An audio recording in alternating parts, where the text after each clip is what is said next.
The 80-20 way enables anyone to get extraordinary results without extraordinary effort.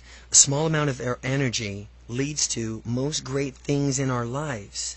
A small portion of our time leads to most of our happiness and fulfillment. Preface. If ever you knew you always can get more great things that life has to offer with less effort and cost, would you be interested?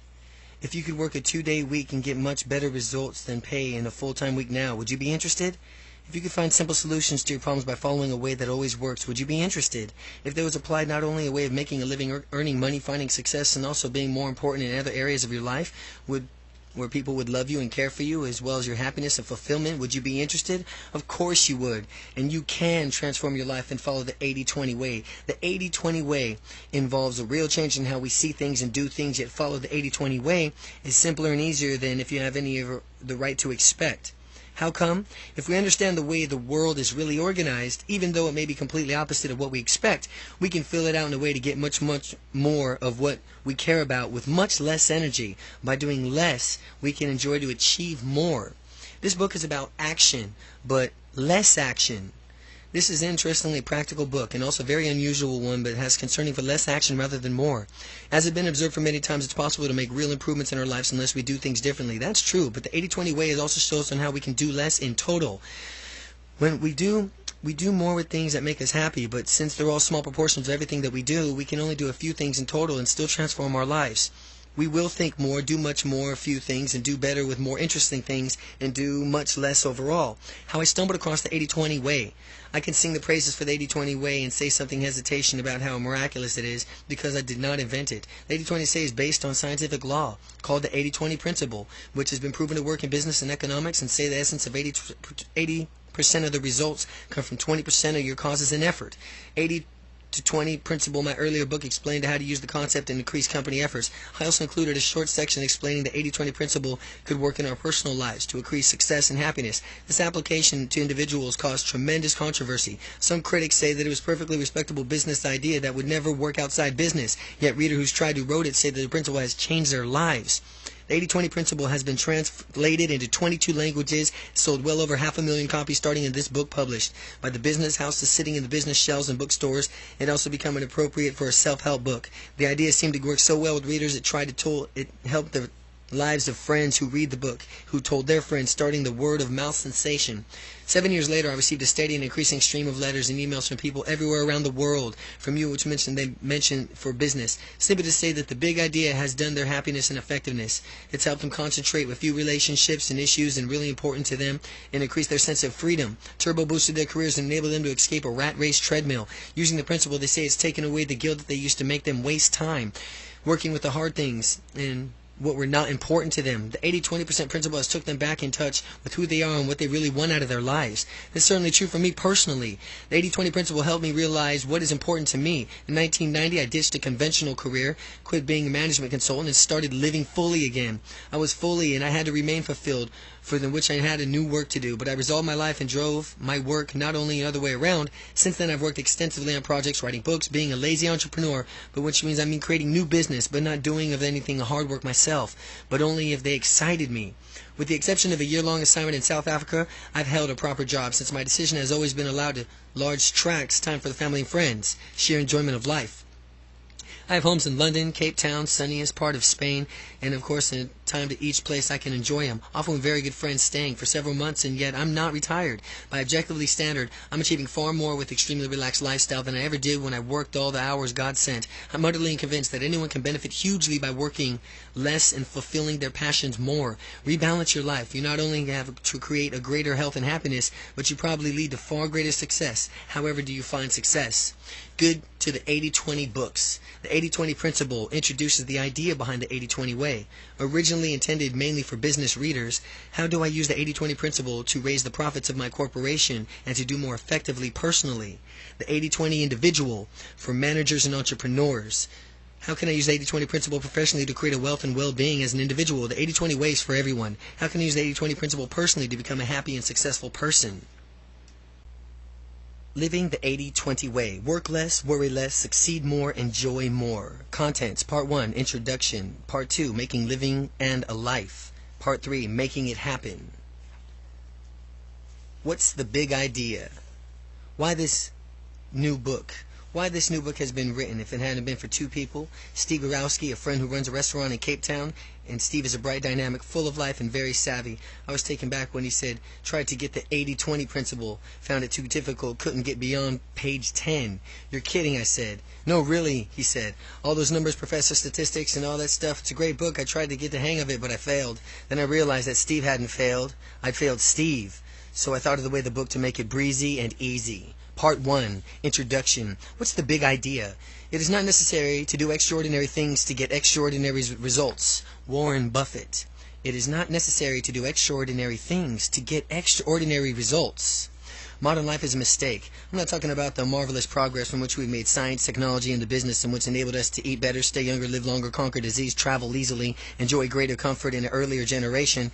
It's just the way that we organize our personal and social lives. That's a mistake. Instead of working to live, we live to work. If we had more self-confidence and the right philosophy, we would accomplish more than we ever do now, enjoy more work, yet labor far fewer hours and conserve a larger part of our energy for our family and social lives. This would be a major change in how we experience life. Here's progress as it runs backwards. We used to enjoy more relaxed and balanced lives with a more relaxed lifestyle, more free time, greater commitment to a family, friends, greater social equality, fraternity, more civility to strangers, less stress and depression, less dependence on alcohol and drugs, and less addiction to money and power. We are now conscious of ourselves and individuality, but many of us are terrified about the new freedom. We worry far more, desperately seeking an illusion of security, which despite our increasingly frantic striving recedes far further from us. Life today divides into tasks. Life today divides into a fast track or a slow track. Both are less agreeable than a broad track of yesteryear. For the many of the slow track means economic insecurity, low earnings, low social standing, anxiety about unemployment, and missing out on the increasing material delights enjoyed for those who are on the fast track. But the fast track is not for the hazards. It's not without its own hazards. For the many mean of the single-minded obsession with getting ahead, total commitment to the job and expansion of personal development and personal relationships, and a frenzied lifestyle where work takes precedence over everything else. Fast track is too and brings anxiety and poverty, though it's the case of poverty of time and love rather than money. In this analysis, the material advantages, the personal disadvantages, and the modern life strikes a chord. I've got great news. If we accept the modern life as material, scientific, and technological level, but often screws up our personal lives, I can announce that there's a novel way out of this box. I'm referring to the 80-20 principle. The 80-20 principle, observation that roughly 80% of the results stem from 20% fewer of causes. Later in this chapter, I'll explain how the principle works and give many fresh examples. For the moment, let me just say that whereas 80-20 principle has been used successfully in business and economics, has driven progress throughout the modern world, has not yet been applied on anything like a same scale as lives of individuals. If it were so applied, we would enjoy life much more, work less, and achieve more. In reality, the best way to achieve more is to do less. Less is more when we concentrate on a few things that are truly important, not at least from which happens to ourselves and our loved ones. What is this life, if full of care? We have no time to stand and stare. William Henry Davies. I'll explain how we are and why we are using the 80-20 principle, and it can cause fundamental change in the way we approach life in chapters 2 and 3.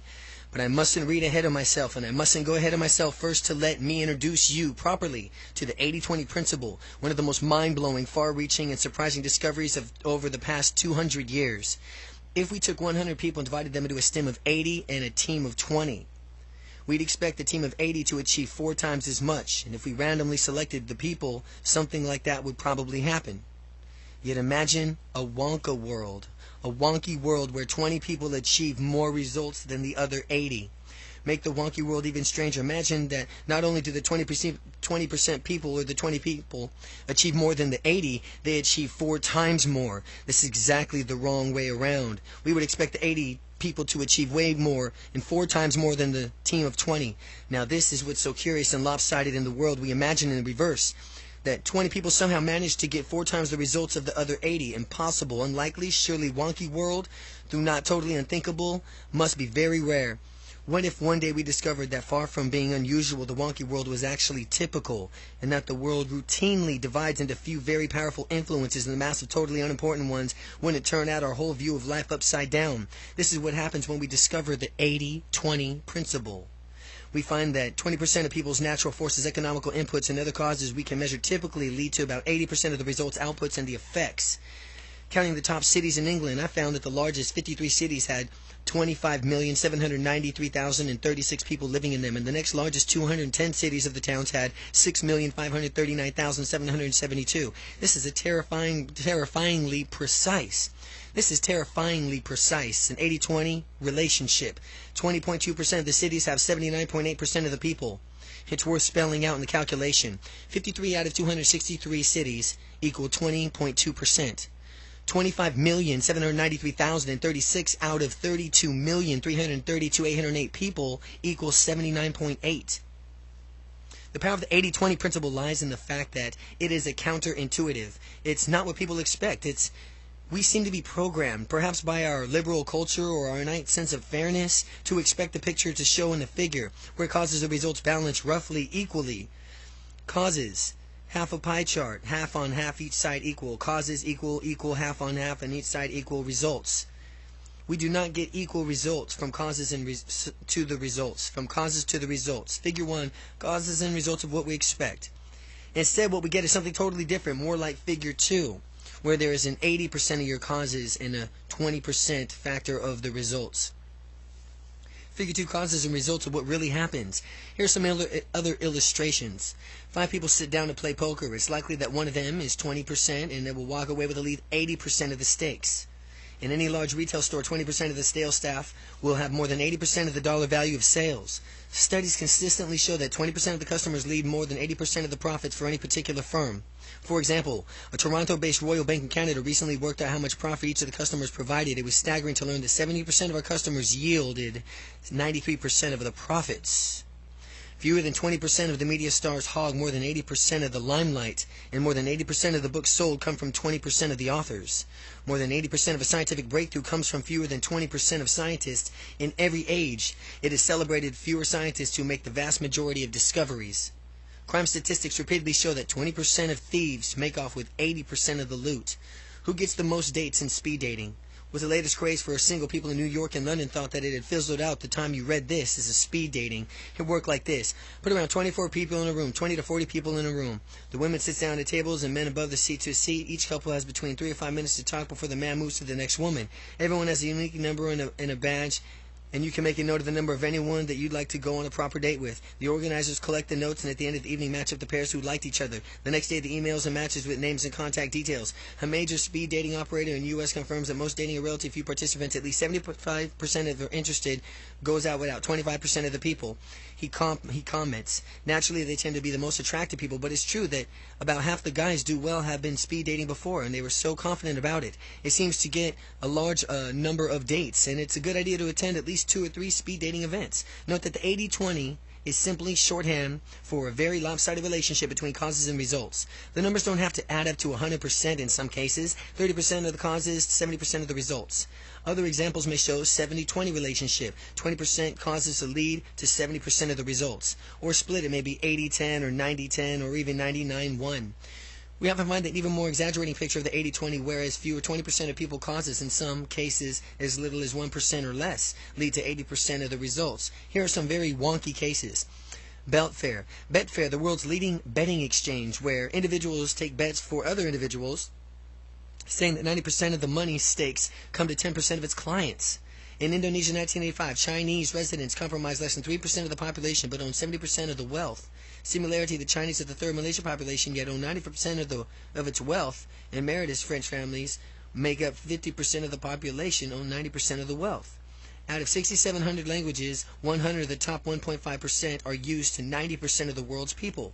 In a famous experiment, psychologist Stanley Milgram dominantly and randomly selected 160 citizens of Omaha, Nebraska, and asked them to package a Boston stockbroker, but not directly. Send a package to a Boston stockbroker, but not directly. They had to send a package to someone they knew personally, then had to pass it to another person contact that they thought might know someone who knew someone close to the stockbroker, and so on. Most of the packages reached the stockbroker within 6 steps, leading to the idea that 6 degrees of separation. But the point for us is that more than half of the packages that made it to the stockbroker came through only 3 well-connected individuals in Boston. Those 3 people were important in getting desired results than the other inhabitants of Boston. Epidemics are caused by tiny proportions of causes which then have the effect of the proportion to their numbers. For instance, in an outbreak of gonorrhea in Colorado Springs, neighborhoods comprising 6% of the city's population accounted for 50% of the cases. Investigating revealed that 168 people who had met 6 bars caused whole epidemic. Less than 1% of the population of Colorado Springs was therefore responsible for 100% of the disease. Americans comprise less than 5% of the world's population, yet consume 50% of its cocaine. Much more than 80% of the wealth created by a new business comes from fewer than 20% of the people who start them. Probably only 1% of new ventures in the past 30 years included Microsoft, which is worth $200 billion, account for 80% of the value created. Similarly, 1% of entrepreneurs, notably Bill Gates, is worth more than $30 million. Make more than 80% of the money from new enterprises. Historical files reveal that police spies in Europe were always aware of several thousand professional revolutionaries between 1847 and 1917. Of professional revolutionaries between 1847 and 1917, yet only one of them, Vladimir Ilyich Ulyanov, who called himself Lenin, actually caused a lasting revolution. Thus, one revolutionary out of more than 3,000, or 0.03% of the revolutionaries, participated 100% of successful revolutions between those dates. Though this is an extreme example, history is full of cases where tiny minority of players have diversified its whole course. To be sure, the 20% or fewer people who cause 80% or more of the results, whether good or bad, is randomly selected. They are not typical. They are interesting because they produce results from 10 to 20 times greater than those produced by other people. As the high performers are not 10 to 20 times more intelligent than the other people, it is the methods resource that they use, unusual of the power. All of life. 80-20 principle applies not only to groups of people, but their behavior, but to virtually every aspect of life. There's always a small minority of very powerful forces and a great mass of unimportant ones. For instance, 20% of the countries containing far fewer than 20% of the world's population consume 70% of its energy, 75% of its metals, and 85% of its timber. Far less than 20% of Earth's surface produces 80% of its minerals, wealth. Fewer than 20% of the species cause more than 80% of ecological degradation. It's estimated that just one species, 1 out of 30 million on Earth, that's 0.0000003%, cause 40% of harm. No prize for guessing the species. A very small percentage of meteorites falling to Earth produce more than 80% of the damage. Far fewer than 20% of war produces 80% of the casualties. An overwhelming majority of baby seals in Alaska die young. 80% of the survivors come from 20% of the mothers. Wherever you go, fewer than 20% of the clouds will be producing 80% of the rain. Less than 20% of the record music is played more than 80% of the time. And if you go to a concert, whether it's rock or classical or old familiar pieces, a tiny portion of the total repertoire available will be churned out, time and again. Fewer than 20% of the treasures in most museums' inventories are displayed more than 80% of the time. Of investments made by successful ventures capitalists, 5% of them provide 55% of the cash, 10% produce 73%, and 15% yield a total of 82%. Fewer than 20% of inventions have more than 80% of impact on our lives. In the 20th century, nuclear power and computer probably had a greater influence than hundreds of thousands of other inventions, new technologies. More than 80% of food comes from far less than 20% of land. Also, fruit typically accounted for much less than 20% of the massive weight of every tree and vine. That meat is reduction of vast amounts of digested grain and grass. Drinks are also an extreme demonstration of 80-20% principle, which makes Coca-Cola so much more valuable than any other soft drink on the planet. Sacred formula, tiny amounts concentrated mixed at large volumes of water produces Coke, in which much produces beer and makes different new beer brands distinctive, minute proportions of hops and other flavorings. In fact, the whole process of life, from acorn to giant oak, from grain to wheat, from bread bowl region to perfect expression of the 80-20 principle, takes to the fullest extent, diminutive cause, massive results. Finally, evolution presents a stunning example of selectivity. 1% of species that have ever lived on Earth, biologically, Richard Dawkins estimates constitutes 100% of the species now living. Finally, an evolution presents a stunning example of selectivity. 1% of species that have ever lived on Earth, biologist Richard Dawkins estimates, constitutes 100% of species now living. The 80-20 principle works everywhere in life. It's surprising, it's amazing. It's not what we expect, but there's a big imbalance between causes and results. Most causes have little result. A few transform life. Many people believe that the 80-20 principle, with its emphasis on the 20%, is inherently elitist, but it's very wrong. It's fallacy, and there's a restriction on who's the 80-20% principle, or the zero sum again. It's not true because I benefit from the principle somebody else must lose. To object to the improvement on the grounds of it's elitist, Elitist is a wrongfully headed progress undesirably and helps everyone. Perfection and equality impossible. In my opinion, equally undesirable. The 80-20% principle is no more elitist than, for example, money or private property or vaccines against disease. Refusing to use any of these because they are elitist is silly. They are all tools that improve life for everybody. Anybody can improve their life by using the 80-20 way. The application of the 80-20 principle to our daily lives with the objective to decreasing effort and worry, increasing happiness, and results from what we want. We use the 80-20 way to get the grain of the universe, producing better results for easily on what we do, and when we do, other people benefit as well. What would happen if everybody used the 80-20 way? Everybody would be better off. There would still be top 20% at the bottom, 80-20% of everything. Certainly, unless there was no further improvement, would be impossible.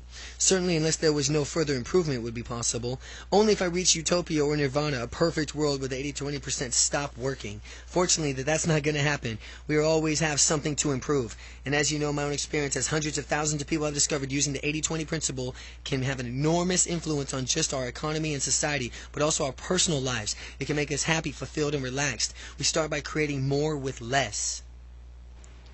Create more with less. Many might go to heaven with half the labor they go to hell. Ben Jonson. All human history, all progress in civilization involves getting more with less. Nearly 8,000 years ago, humans moved from hunting savage animals to gathering wild fruits to a system of agriculture, cultivating land and domesticating animals. Our ancestors got much more better food and much less struggle and danger. Until 300 years ago, 90% of the world's population labored on the land.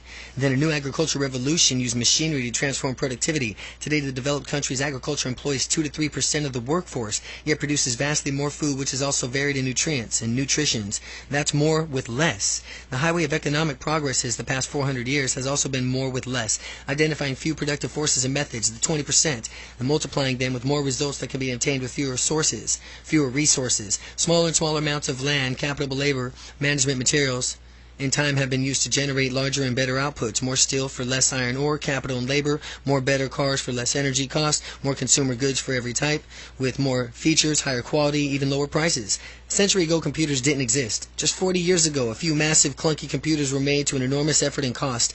The planet's total computer power was far less than that of a small laptop I'm using now. Computers keep getting cheaper, smaller, easier use, and more powerful. They exemplify more with less, and exemplify more with less.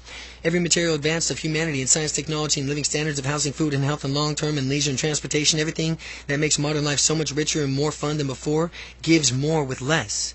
We can often get more with less simply by leaving something out. All algebra does this. It lets us compute more easily by leaving out the numbers. With the basis of computer programming breakthroughs, the World Wide Web operates at taking distance of locating of an equation. The Sony Walkman, a brilliant innovation and really cassette player minus the amplifier and the speakers, yet it creates a fantastically versatile way to listen to music anywhere. A dry martini makes a great drink of cutting out the martini. The best fast food industry is simply restaurants without the waiters. It is a scant exaggeration to say how the less is the basic principle by which the modern science, technology, and business advance living standards everywhere. The 80-20 principle says that the small minority of causes leads to large majority of results, and we know that the results we want, therefore we can look up the super productivity way to get those results. The 80-20% principle guarantees that there is always a way, every time more with less possible provided, but we identify the golden 20%, the people, methods, and the resources for extremely creative and productivity. Companies and countries that devised ways to deliver more value and less effort, people power and money flourish, where money will flourish, but it can never rest on their laurels, because there is always a way to deliver even more for even less, and somebody soon will find it, because the 80-20 principle economic progress cannot stop. We don't apply more with less to our individual lives, though.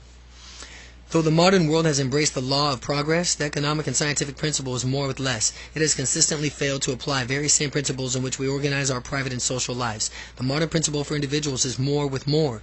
To get the money or more status, more interesting job, and exciting life, it seems necessary to give more and more of one's profession job. Company, customers, sometimes the point is that there is no time and energy left for oneself, one's family, one's friends, let alone for unhealthy relaxation or to recharge creative batteries. Life is the fastest lane and work in the fastest lane. There's certainly more challenge, more stimulation, and more money, but there's also total submission to work demands more burnout and pervasive anxiety.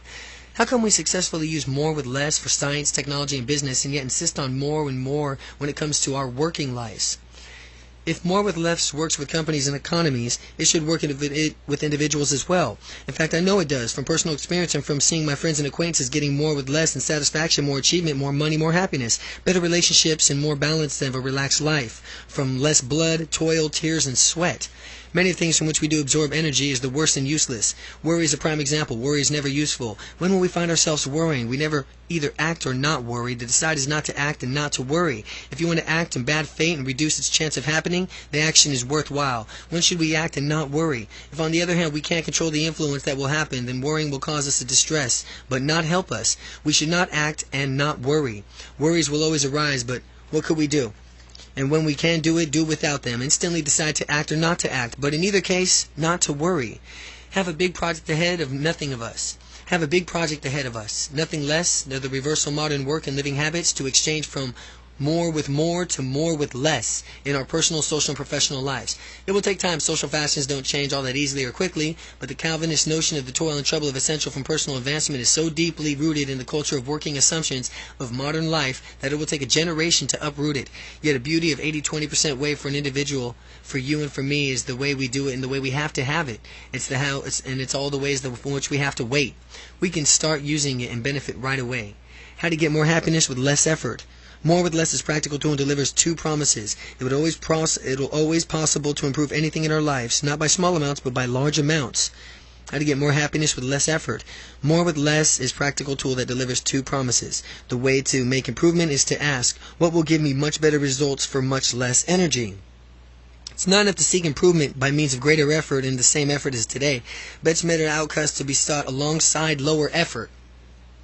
To expect more with less is to seem unreasonable, but precisely the reason of amazing improvement is possible. To trap in making an effort to improve the things that we continue making the same kind of effort, when we improve things from which a minor improvement sooner or later will exhaust ourselves in the process instead, we should be plain in the making that our starting demands of more with less. We are going to have to dream it up and break through, and deliberately cutting back on what we put into the task and yet asking for much more, we force ourselves to think hard and do something different.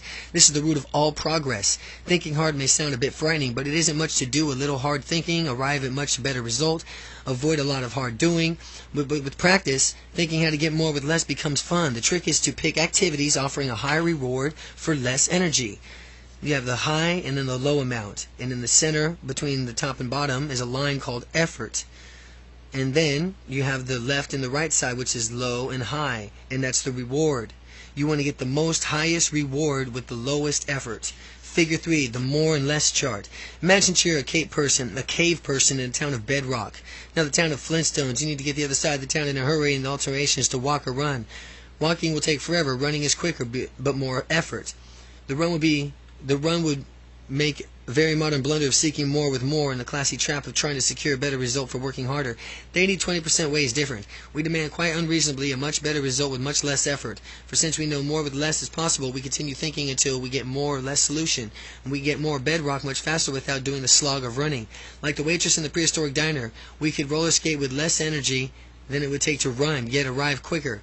Or we can go on one step further and jump on the back and friendly brontosaurus. That's more with less. And imagine that you're a teenager wanting a date with an attractive boy or girl, and the more with less chart could look like figure 4. You have the high and low effort of the square, where you draw attention to yourself, or you think about it and do nothing. And then the left and right, which is low and high, of the reward. You got the effort and reward, where you win over parents and you smile and ask. You want to be at the point where you're very high with reward and low with effort, most attractive, more with less. I am not saying that you should take a path of least resistance or never dedicate yourself 100% to an activity or cause or dearest. The choice is yours. If we go for the right activities, we can work effortlessly and achieve a great deal. If what we put everything into is what we do and achieve even more. Figure 4, teenagers wanting the date. Think about any great scientist, musician, artist, thinker, philanthropist, or business leader. Do they achieve by trying to do something and find easy and natural, by trying to do something that is hard and unnatural? Do they achieve because they work hard or because they find it easier than other people to excel in their chosen arena? Do they work hard because they feel guilty or because they identify their work and believe in it and love it? Even when they work hard, their work is always economical. They get a huge return on their efforts. In our personal life, there's always the thing that we can do and work very best while taking little money or effort. It's incredibly corny, but the best things in life are free, or nearly free, giving a fantastic return on effort. Saying thanks, showing appreciation, displaying affection, watching a sunrise, sunset, caring for a pet or a plant, smiling a casual acquaintance or stranger, committing random acts of kindness, enjoying a walk in a beautiful place. These are all things of getting more with less. The rewards are out proportioned to the effort. If you think about it, the only way to get leaps forward in our lives is to demand more with less. The beauty of more with less is that you can be applied for anything. It always works. It always gives you the answer of which you keep looking throughout your life. The problem with more is that it's unsustainable. People more less easy maintain and extend a bit of upfront thinking in a small price for a huge lifetime reward. What's difficult becomes easy. One final element of more with less that can take and make a difference of our own lives and the roles the habit plays. Anything we do is more difficult the first time and gets progressively easier, but the more we do it, the point that becomes easier to not do it than to not do it. A terrific example of an exercise. Walking 5 miles is extremely tough the first time you do it, but if you do it every day, nothing could be easier. In fact, both body and mind get used to doing it after about 2 weeks. It becomes like second nature. What's difficult becomes easy, and what's easy often creates difficulties.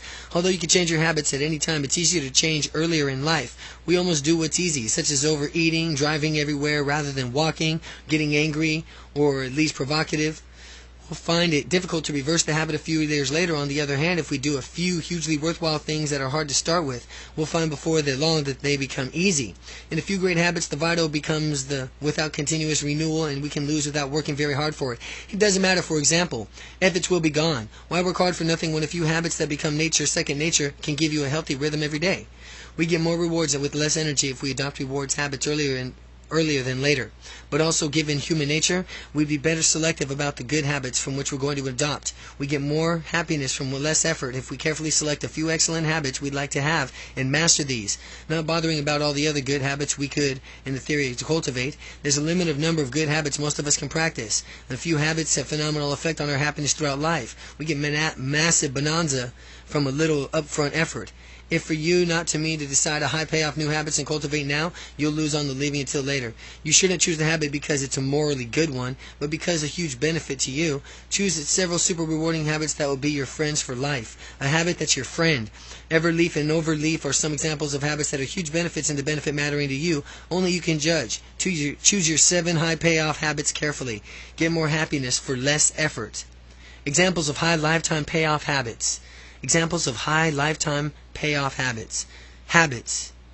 Daily exercise. The payoff is much better health, more attractive body, you feel great. Habit. Daily intellectual. You keep alert, increase your intelligence, and enjoy thinking. Habits. Doing altruistic. Payoff is it makes you happy. Habit is you act a day. Doing an altruistic act a day. So it makes you happy. Meditating or quiet thinking each day. It clears your mental clutter for better decisions. Daily nurturing of your lover. It keeps him or her and them happy.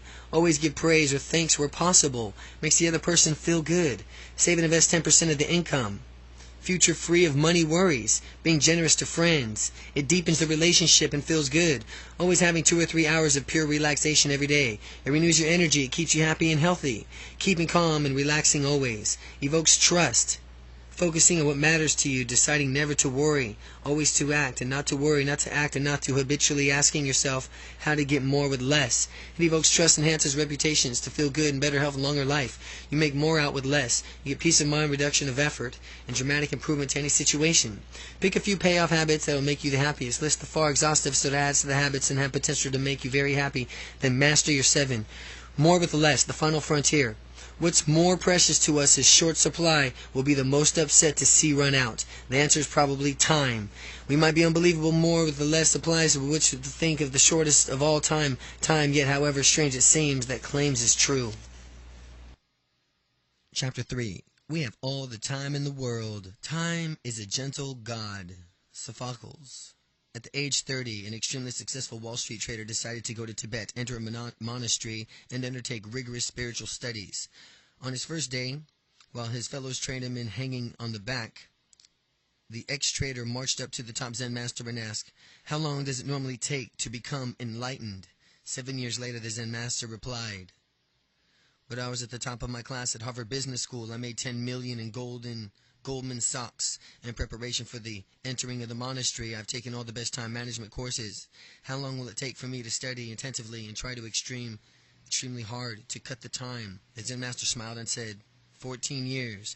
On the other hand, do you remember the story about Archimedes? He was having a quiet bath one day, slopped over some water on the side, then suddenly leapt in delight from his tub naked through the main street of Athens, shouting at the top of his lungs, Eureka! I've got it! He discovered the important theory. It took just a moment of inspiration while he was relaxing, thinking about nothing much. Time is like that. Cussed when we try to speed it up. Dear friend, when we slow down.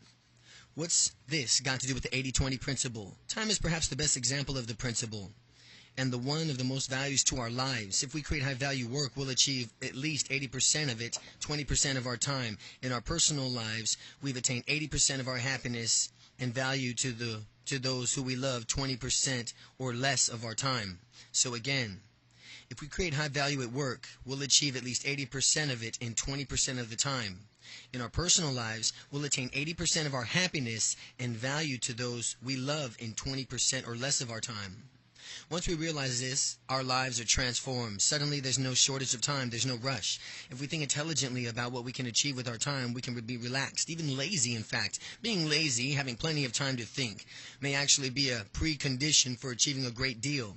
This is what's true about the ancient Greeks. With slaves to do all the work, they spent all the time thinking, debating, and leisure pursuits results the greatest civilization, science, and literature that ever existed. It's also true of developed modern society. Because most of us don't have the labor of our hands, we use our minds to create great wealth, science, and culture. Yet here's a paradox. We've never before been so free, yet failed to realize the extent of our freedom. We've never had so much time, yet felt we had so little. Modern life bullies us to speed up our lives. We use technology to do everything faster, but in a racing against the clock, all we do is stress ourselves out. Going faster doesn't give us more time. It makes us feel like we're always behind.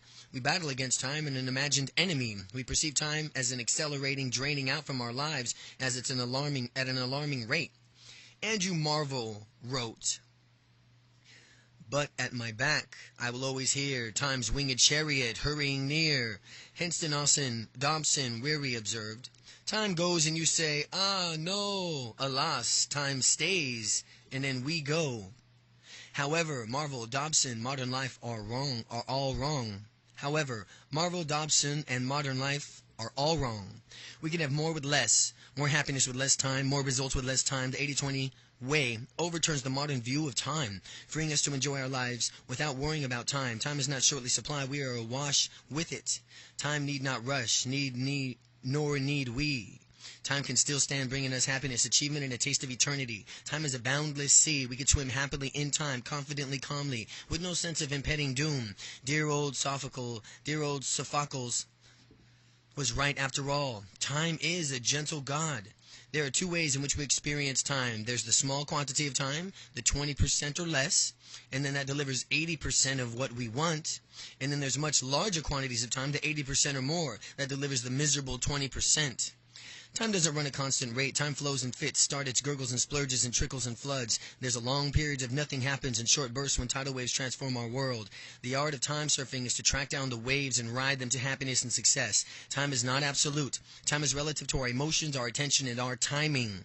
There are times when we're totally absorbed, absolutely happy in the tune with our universe. When time stands still, we are scarcely conscious of time ourselves. We are in the zone of in the moment, experience a sense of inner calm or bliss. Time flew by, we say. The day just disappeared. These are the rare moments we find and feel the happiest from when we achieve the most. A little like Archimedes, we have to break through the inside of idea. You may make a decision that changes lives. These small fragments of time are worth many days, weeks, months, and years of normal time. A time that actually changes your life. At other times, little worthwhile happens. We're bored, miserable, exciting. In these dog days, time doesn't race past and stand still. It drags heavily along. In time from the first category, the same as the character value of time of the second category. Hardly a day is the time zone which may be worth a lifetime of dog days. Less is more. The value of time, how we experience it, depends on how we use it, how we feel about our lives at the time. Bullet point 1. We are more likely to experience 80% of our happiness in 20% of our time. 80% of our time may only contribute 2% of our happiness. Probably 80% of what we achieve comes from 20% of our time. and other 80% of our time only leads to 20% of our achievement. It follows that bullet point.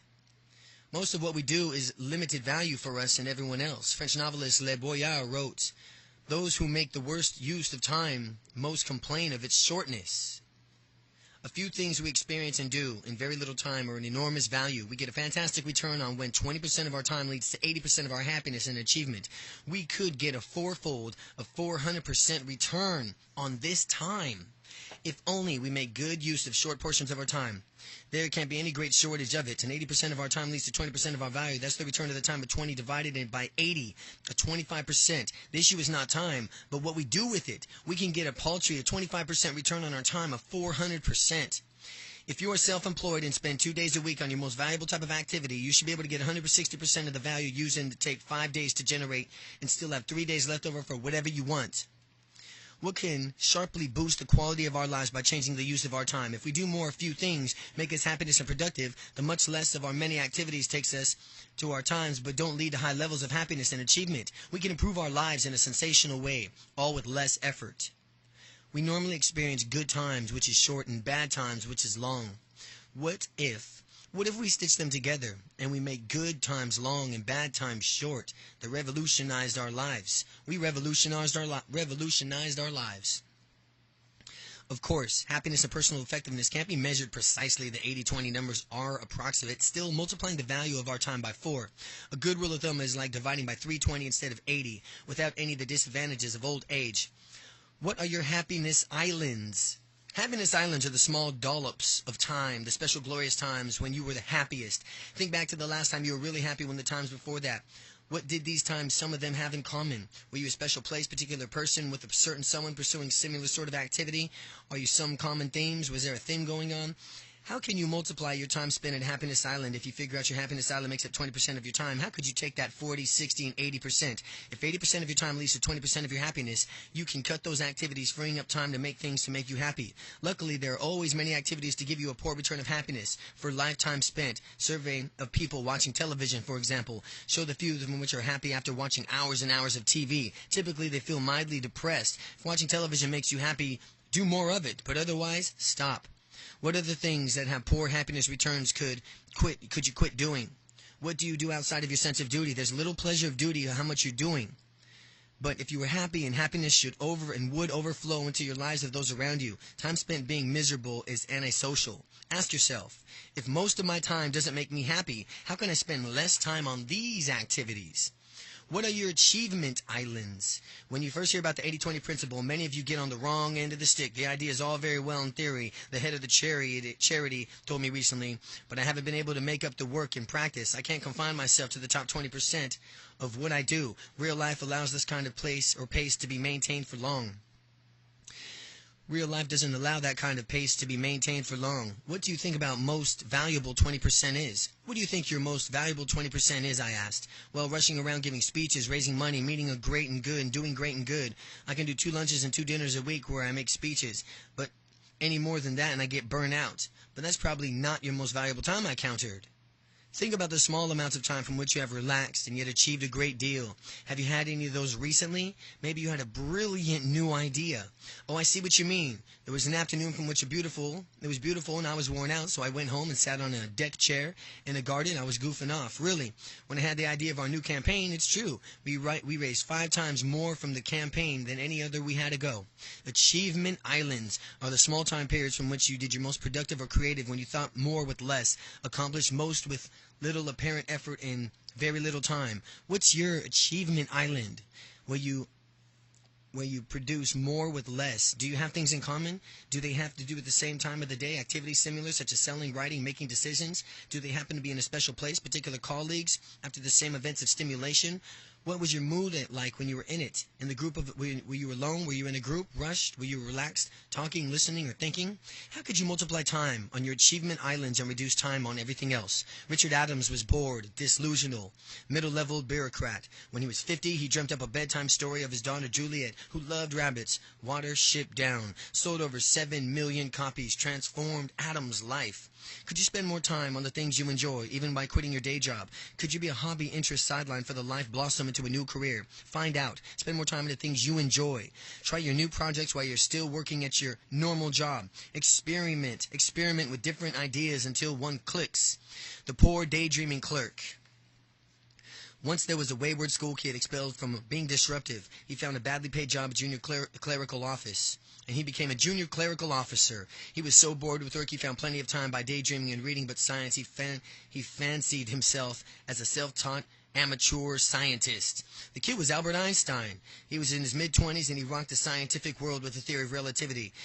He soused, and while the Swiss of patient Athens and burned in the previous 4 years, he relished the rest of his life first as a celebrity scientist. Many great ideas have come from the people doing ordinary jobs. Time in the world otherwise would be wasted on miserable can be hugely creative and enjoyable. Many great ideas have come from people doing ordinary jobs. Time that would otherwise be wasted and miserable can become hugely creative and enjoyable. Think about the 80-20 question overleaf. To answer them, try thinking about writing down everything that really excites you.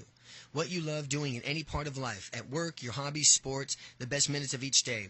Then either choose these activities and make a central part of your life, or work out these activities and have it in common to do more of that and less of everything else. For example, my life took a turn for the better when I realized what I loved doing was evoking enthusiasm. I loved evoking enthusiasm, getting an individual or more often a group, all the people up in a topic and cause myself felt strongly, or for a cause I felt strongly about.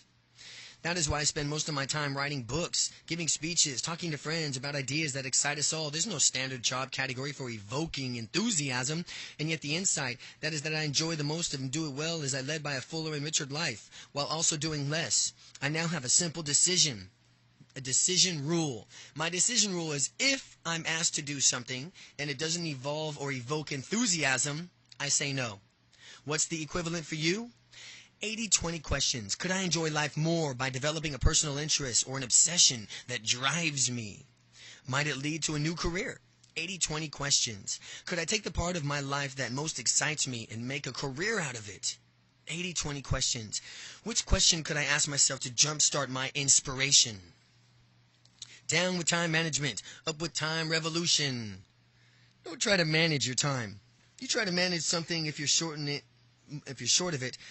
You try to manage something, and if you're short of it, money, for an example, and we're not short of time, but we are not short of time. But you may be short of ideas, confidence, common sense, but not time. We are short of those marvelous times when time stands still, when we are wonderfully happy and creative. Time management tells us to speed up. It promises us more time, how to free more time to relax, but it doesn't deliver. The promise is just a carrot to make you move faster. Like the donkey, we find ourselves moving faster, but remain those few elusive inches away from the carrot.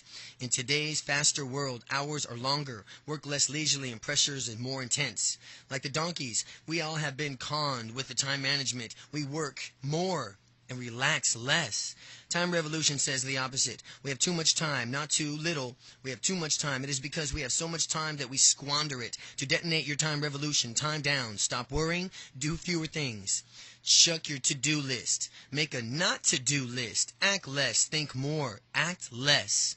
Think more. Reflect on what really matters to you. Stop doing anything that isn't valuable, that doesn't make you happy. Savor life. The modern world has accelerated out of control. Technology meant to add to our free time, but it's done in the opposite. As Theodore Zeldin says, technology has been a rapid heartbeat, compressing housework, travel, entertainment, squeezing more and more into the allotted span. Nobody expected that it would create the feeling that life moves too fast. Swim against the tide of acceleration. Be unconventional, even eccentric. Purge your diary. Dump your cell phone. Stop going to meetings or events that bore you. Reclaim time for yourself and the people who you care about. Time revolutionaries. Like many, I admire Warren Buffett, the investor who's the planet's second richest person. I don't admire him for his business acumen or his money, but his wildly unconventional way with time. He runs America's biggest, richest conglomerate empire. But what does he do? Does he rush around? He is super busy, is he? Absolutely not. He says he tap dances to work. Once there, he expects to lie on his back and paint the Sistine Chapel ceiling. His style, he says, borders on lethargy. He makes very few decisions, only the extremely important ones. By being relaxed and thoughtful, he usually gets them right. Of people I've known, he gets my number one-time revolutionary award. Step forward. Bill Bain, the founder and former leader of a very successful management consulting firm. Bill Bain. I was a partner for 2 years. Everyone worked hard and long, with one expectation. I'd often run into Bill in the elevator. He was always dressed immaculately, always entering and leaving the office off in spotless tennis gear. Bill made all the key decisions and made a fortune with very little time and effort. Managing, consulting a hard labor, yet Jim, a friend of the partner, also bucked the trend. We first worked together in a tiny, cramped office, full of noise and frenzied activity. Everyone dashed madly around except Jim. There he sat, calmly examining his calendar and languidly writing down his objectives. Our job was to execute them. Jim was wonderfully effective. Chris was another consultant, a time revolutionary. He sold multi-million-dollar assignments. The troops loved him. He was always in the office early in the morning, late at night. His reputation for long hours was undeserved. Chris routinely spent afternoons discreetly playing golf and tennis, racetrack, taking long lunches. Everyone assumed that he was with his clients. When I chided him, he said he was following the 80-20 way, getting more results with much less energy. I had to agree it was true. Living and live in the present. The present moment is vital. Present moment is vital. Don't live in the past or the future. Don't worry about the past or the future. Get more with less. Confine yourself to the present moment and enjoy concentrating on the present moment. Time doesn't run out, nor does it run from left to right. As the clock tells, time keeps coming on, keeps coming round. Time enjoyed as the past still there. Our achievements and good deeds still stand. The present real or precious regardless of how long or short the future will be. We can be proud of our past, but we can also have hope for the future. But we can only live in the present. The 80-20 rule views the time makes us more relaxed and connected. Relaxed because time gone is not time used up. We are more connected to what is going on now and to other people. We have the precious gift of life today to be enjoyed and experienced how we choose. Each moment life is a quality of eternal to stamp our own individuality. When time stands still, we are totally absorbed in the present. We are everything and we are nothing. Time is fleeting and eternal. We are happy. Life has meaning. We're part of time and also outside of it. Time revolution brings us more joy in time. When the present moment has meaning, time is one seamless whole, valuable, yet inconspicuous. The rush is over, anxieties recede, bliss increases. We could be intensely happy in no time. When we are all in one life in the universe, we step outside of time. We reach the highest form of more with less. Improving key elements of your life. It's time to move to part 2, from which we apply less is more and more with less to 5 key areas of your life. The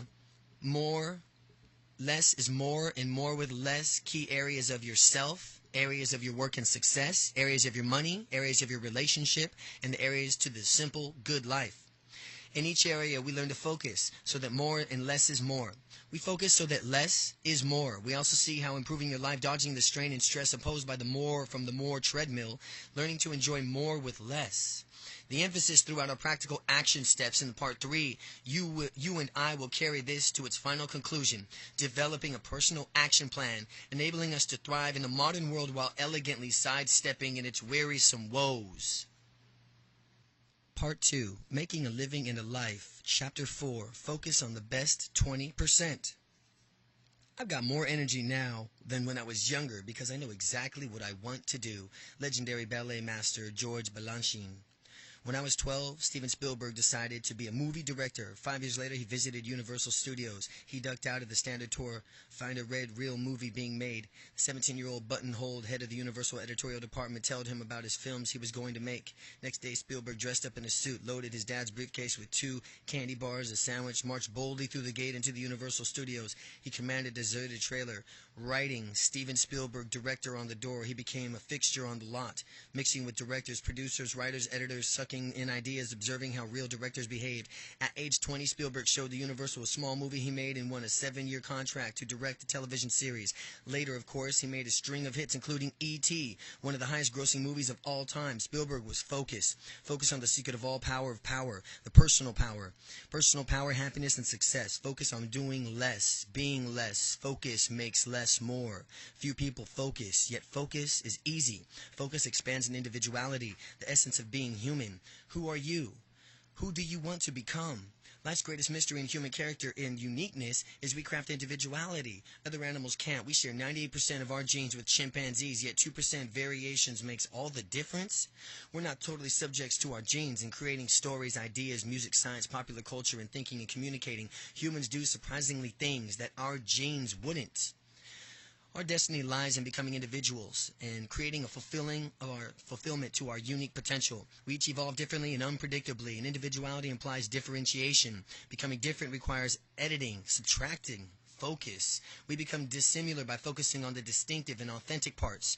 True, we're the blank slates. We're the blank slates. The blank slates. Our genes determine our appearance and what we have in a big say in our other matters. But as we grow up, our parents and families influence how we behave, think, and think of ourselves. Our teachers, friends, priests, bosses, mentors mold us. The ideas and norms of our society and groups from whom we hang out strongly sway us. Yet subtract all these influence and there's still something left, the precious, strange thing called our self, our unique identity, anatomy. However pronouncing the pressure on us, we have our own personality. Nobody else on the planet is the same. In a big or small way, we bound to influence the world, making it a different than it would be with you or without us, making it a different way than it would be without us. We become individuals through subtraction. Less is more. We have the wonderful opportunity to let go of these bits of ourselves that are not authentic, not really us, the parts imposed by the background, parents, and environment. The authentic self is a part of all the total self, yet it's a vital self. We all have specific gifts, unique imaginations, our little bit of genius, the sparks of life that's wholly ours. When we focus ourselves, we give up doing what many other people do, thinking what others think. Is this a loss of quantity? Yes, but not a quality. In quality, less is more. By narrowing our interests, we intensify our interests. By focusing on the best, unique attributes, we move as an individual, more human. We focus our power in singularity and our ability to enjoy life profoundly and uniquely. Developing individuality is a conscious process. It involves deciding who you are and who you are not, who you want to become and who you should become, and who you don't want to become. We become more distinctive individuals through deliberate decisions and actions, honing and increasing what is different and best about us. Focus and individuality makes life easier. Many people meander through life, muddling along without great hope of direction, but they think it's the easiest way because it is. There's a shortchanging themselves. They're shortchanging themselves. Many people meander through life, muddling along with a great hope of direction. A great hope of direction. They're shortchanging themselves. Developing one's authentic self is a vital and best part of your oneself. It's not difficult or unnatural. It's being true to yourself. You give up the parts from which you are not a genuine in and you're natural. You stop acting. You stop pretending to be interested or excited in things that bore you. You stop worrying about the other people think about you. What could be easier, more rewarding than you could be electrifying yourself and electrifying your life for more? The modern world overloads us. We try to keep us in so many things. We make zillions of little decisions. It's way too much. How much simpler could we make a few big decisions? As Amy Harris Riri observes, nuns do not need to keep up with Vogue. We can't honestly and intensely about too many people. We can't honestly care intensely about too many people or too many things. We can't be devoted to too many people or causes at once. Life is easily after making a few big decisions. Life is easier after making a few big decisions. Bullet 1. Who and what do you care most about? What kind of person are you and want to become? What are your strongest qualities, emotions, and abilities? Do you want to commit to one life partner? Who? Do you want to raise children? Do you want to make a name for yourself? And for what? Do you want to work for yourself or on your own terms? At what? Do you want to create something that other people will notice and enjoy? What? Do you want to have a cottage small by a waterfall?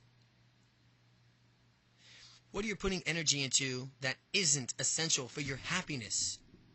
All of these decisions exclude. They simplify life. Close off options, eliminate excess choice. They concentrate energy. They are putting energy info. You are putting energy into. These are the things you're putting your energy into. Is your personal power focused? When trying to answer questions like these, don't be afraid to ask good friends or mentors for help. Use these people as sounding boards. Most of them need assistance from others before we discover what is best for us. Whenever you believe you can do something or you believe you can't, you're right. Focus decreases doubt and turbocharges confidence and power. As Shakespeare wrote in The Measure for Measure, our doubts are traitors and make us lose the good we oft might win by fearing to attempt. William Shakespeare. We all have a tremendous underused asset. Our subconscious mind and emotions. The subconscious is a friendly and truly personal computer. It's always switched on. It's always churning away. The subconscious can resolve dilemmas, breed brilliant new ideas, bring peace and joy. The subconscious mind is like a personal computer itself. The subconscious delivers much more with much less energy and cost. How many times have you been walking with a dog, brushing your teeth, meditating, sitting in a deck chair, when suddenly, wham, eureka! The conscious mind wasn't working on the issue. The subconscious was delivering the answer you needed. The subconscious is selected. You can care deeply about an issue and take notes. It doesn't process weak or mixed messages. The subconscious works best when you're focused on one issue. Less is more. Focus, the individuality makes us happy. Focus and individuality makes us happy. Happiness is not outside us. Happiness is inside. Our minds and our emotions, from what we think of ourselves, make us happy or unhappy. We are happy if we have high self-respect and self-esteem. Self-esteem can only temporarily be boosted by drugs or drinks, flattery, power, money, deceiving ourselves. Yet the reliable, lasting way of high self-esteem is by nurturing the best of ourselves. Nurturing the best of ourselves. A positive and accurate self-image is based off individuality as an authentic sense from who we are and why. Life lives our way. Lasting happiness cannot be gained through consumption. Happiness requires active participation in what you value. Do the things well, enjoy them, and take pride in what you have done. These fertilize happiness. This fertilizes happiness. They demand development and the individuality. Reaching for the best, only in the areas that suit you, is more fun than bother. Getting the best becomes relatively easy. It's a funny thing about life. If you refuse to accept anything but the best, you very often get it. Somerset Maugham. Creative emotions possess and delight us. Creative emotions delight us. They come from a caring, attention-focused, consisting dreams from passionate that we want to create. To dance well, love well, raise children well, play golf well, cook well, ask questions well, direct a movie well. Inspired actions make us happy individuals, and the individuality that helps us to focus and make us happy. The 80-20 way to focus and improvement. The 80-20 way to focus and improvement. Here's the 3-step process to make dramatic improvements to any part of your life. Step 1. Focus on 80-20 destination, where you want to be. 80-20 destination, where you want to be. Step 2. Find the 80-20 route, the easiest way to the destination. The easiest way to the destination. Step 3. 80-20 action. Take first key steps. The first key steps. Take the first key steps. Step 1. Focus on your 80-20 destination.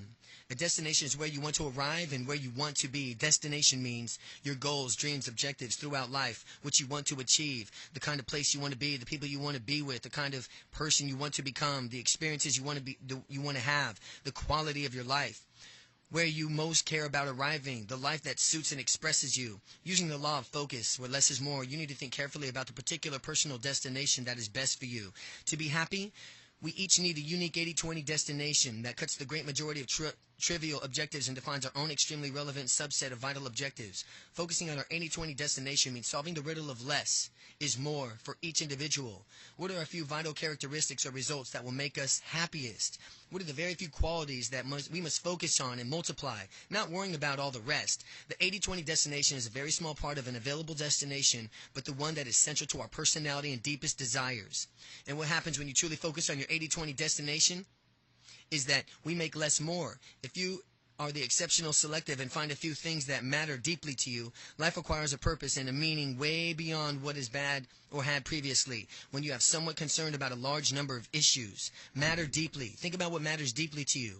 So who and what do you want to become? If you strip away all the acting and all the role-related trappings, who is the authentic you? What is the best 20% of you? A good way to answer the question is to define your 20% spikes. Let's take the example of my friend Steve, who runs in a restaurant in Cape Town. Steve's 20% skills, interest spikes, show the figure on 5 on page 56, are entertainment, hospitality, rock music, starting businesses, and teaching, understanding people, and verbal skills. He's ideally suited for starting and running a funky restaurant. Figure 6 on page 57 depicts Steve's 20% emotional personal spikes, inspiring leadership, teamwork, being trusted, and a zest for life. Use figure 7 and 8 on page 58 and 59 to chart your own 20% spikes. Put dots where you think they belong for each attribute and then join the lines up. I want to make a name for myself in the restaurant trade, Steve says, not just to Cape Town and South Africa, but internationally. I'm committed to Tracy for our life and to our children. I want them to grow up loved and lead happy lives. Besides creating and building a new restaurant, I enjoy leading and training people so that they can become the best that they can do in their jobs. I'm still learning about what it takes to make a restaurant great, and I will continue learning. Is there anything else, I asked, that you really care about? No, he says. Steve knows his 80-20 destination. Do you? Can you limit what you are trying to become and do down to the essentials that really matter? If so, you can make less more. Try filling in your destination. My 80-20 destination is, write 1 through 5. My 80-20 destination is 1 through 5. Check. Bullet 1. Does the 80-20 destination reflect what you truly want and care about? Does it mirror your individuality? Is it unique to you? Does it bolster the best of your talents and emotions? Does it focus on you? Will it avoid squandering energy on many other things? Does it exclude lots of objectives that recently soak up large parts of your energy? Is it short enough for you to remember all the time? Does it excite you? Is it a dream life for you? But most importantly, will you pursue it? Prove less is more for you? Will pursuing it prove that less is more for you? Step 2. Find the 80-20 route. What's the best and easiest route for your 80-20 destination? Knowing what to do, knowing what you want, how you want to make a large improvement in your life, and while doing less overall. Bullet 1. There's always many possible routes to any destination. A large majority of routes from which being greater inferior to the few of the routes. A large majority of the routes will be greatly inferior to a few of the routes. The 80-20 routes we select are many times easier than more productive than other routes. There's always a route that provides an elegant and relatively easy solution, a way to get more and a way to get much more of what we want for much less energy and time, money and bother. All we have to do is to find it. Probably someone else has already discovered the route, or one very similar who has been spectacularly successful reaching the objective similar to the 80-20 destination.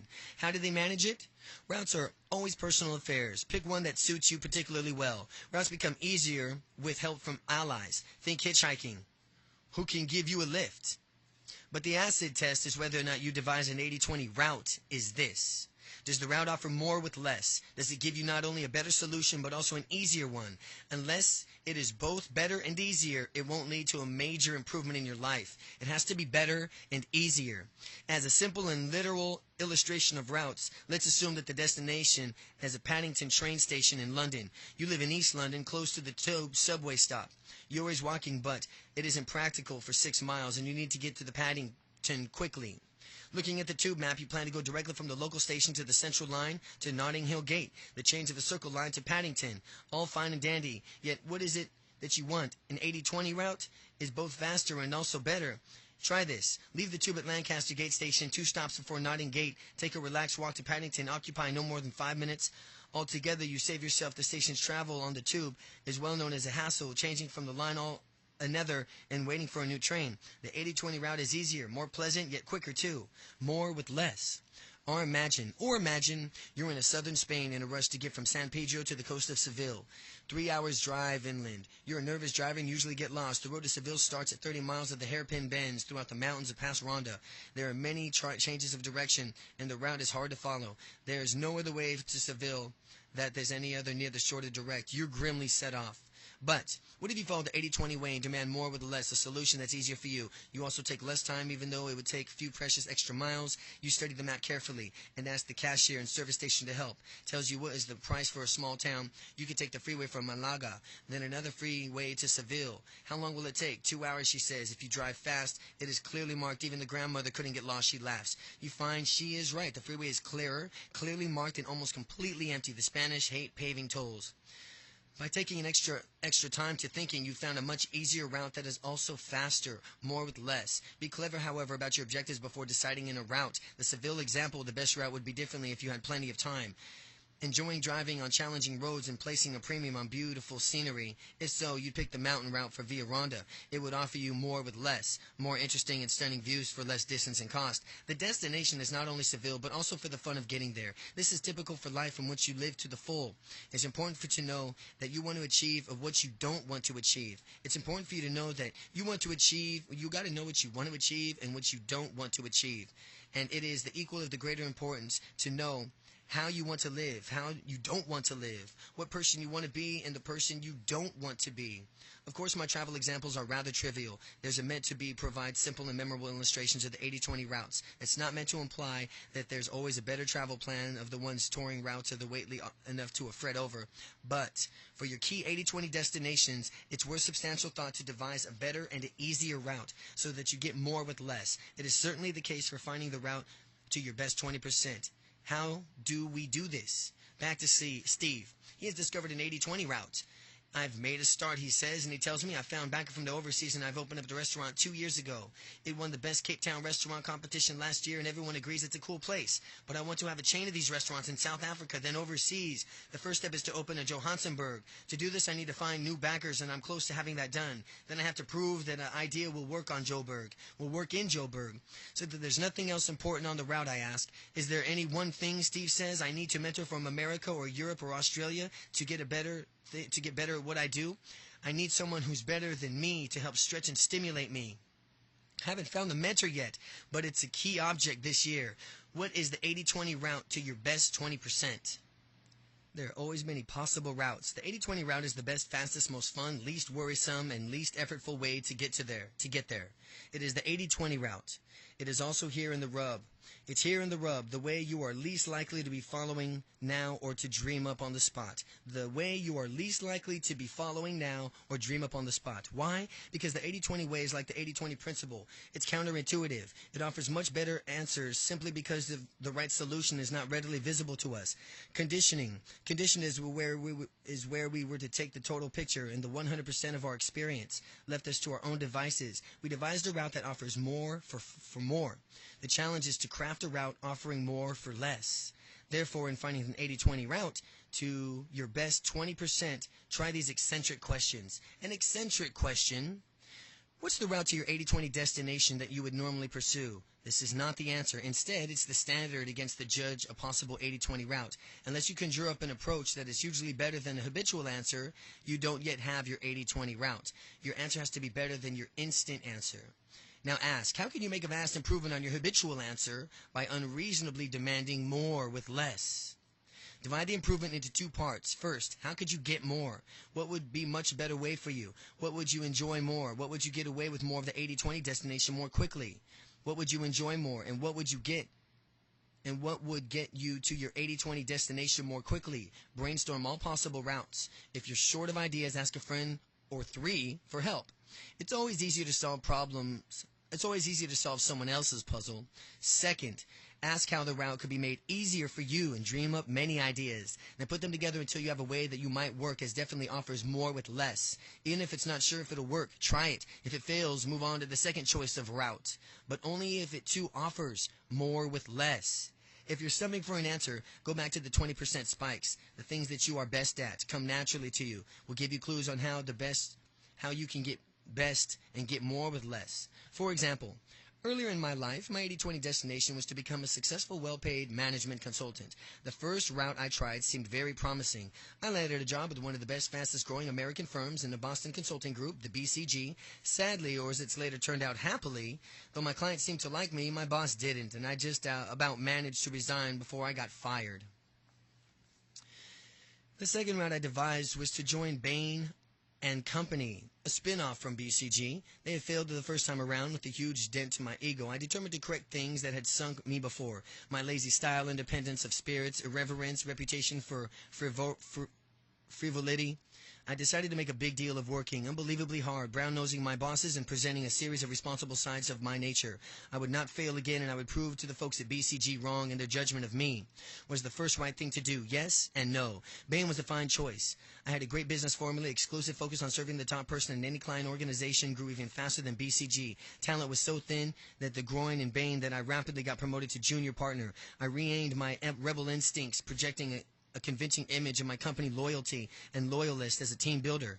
I was heading nicely along my 80-20 destination, but one day I stopped to think, what was I doing? Was I really following an 80-20 route? Clearly not. I'm donning my Bain mask.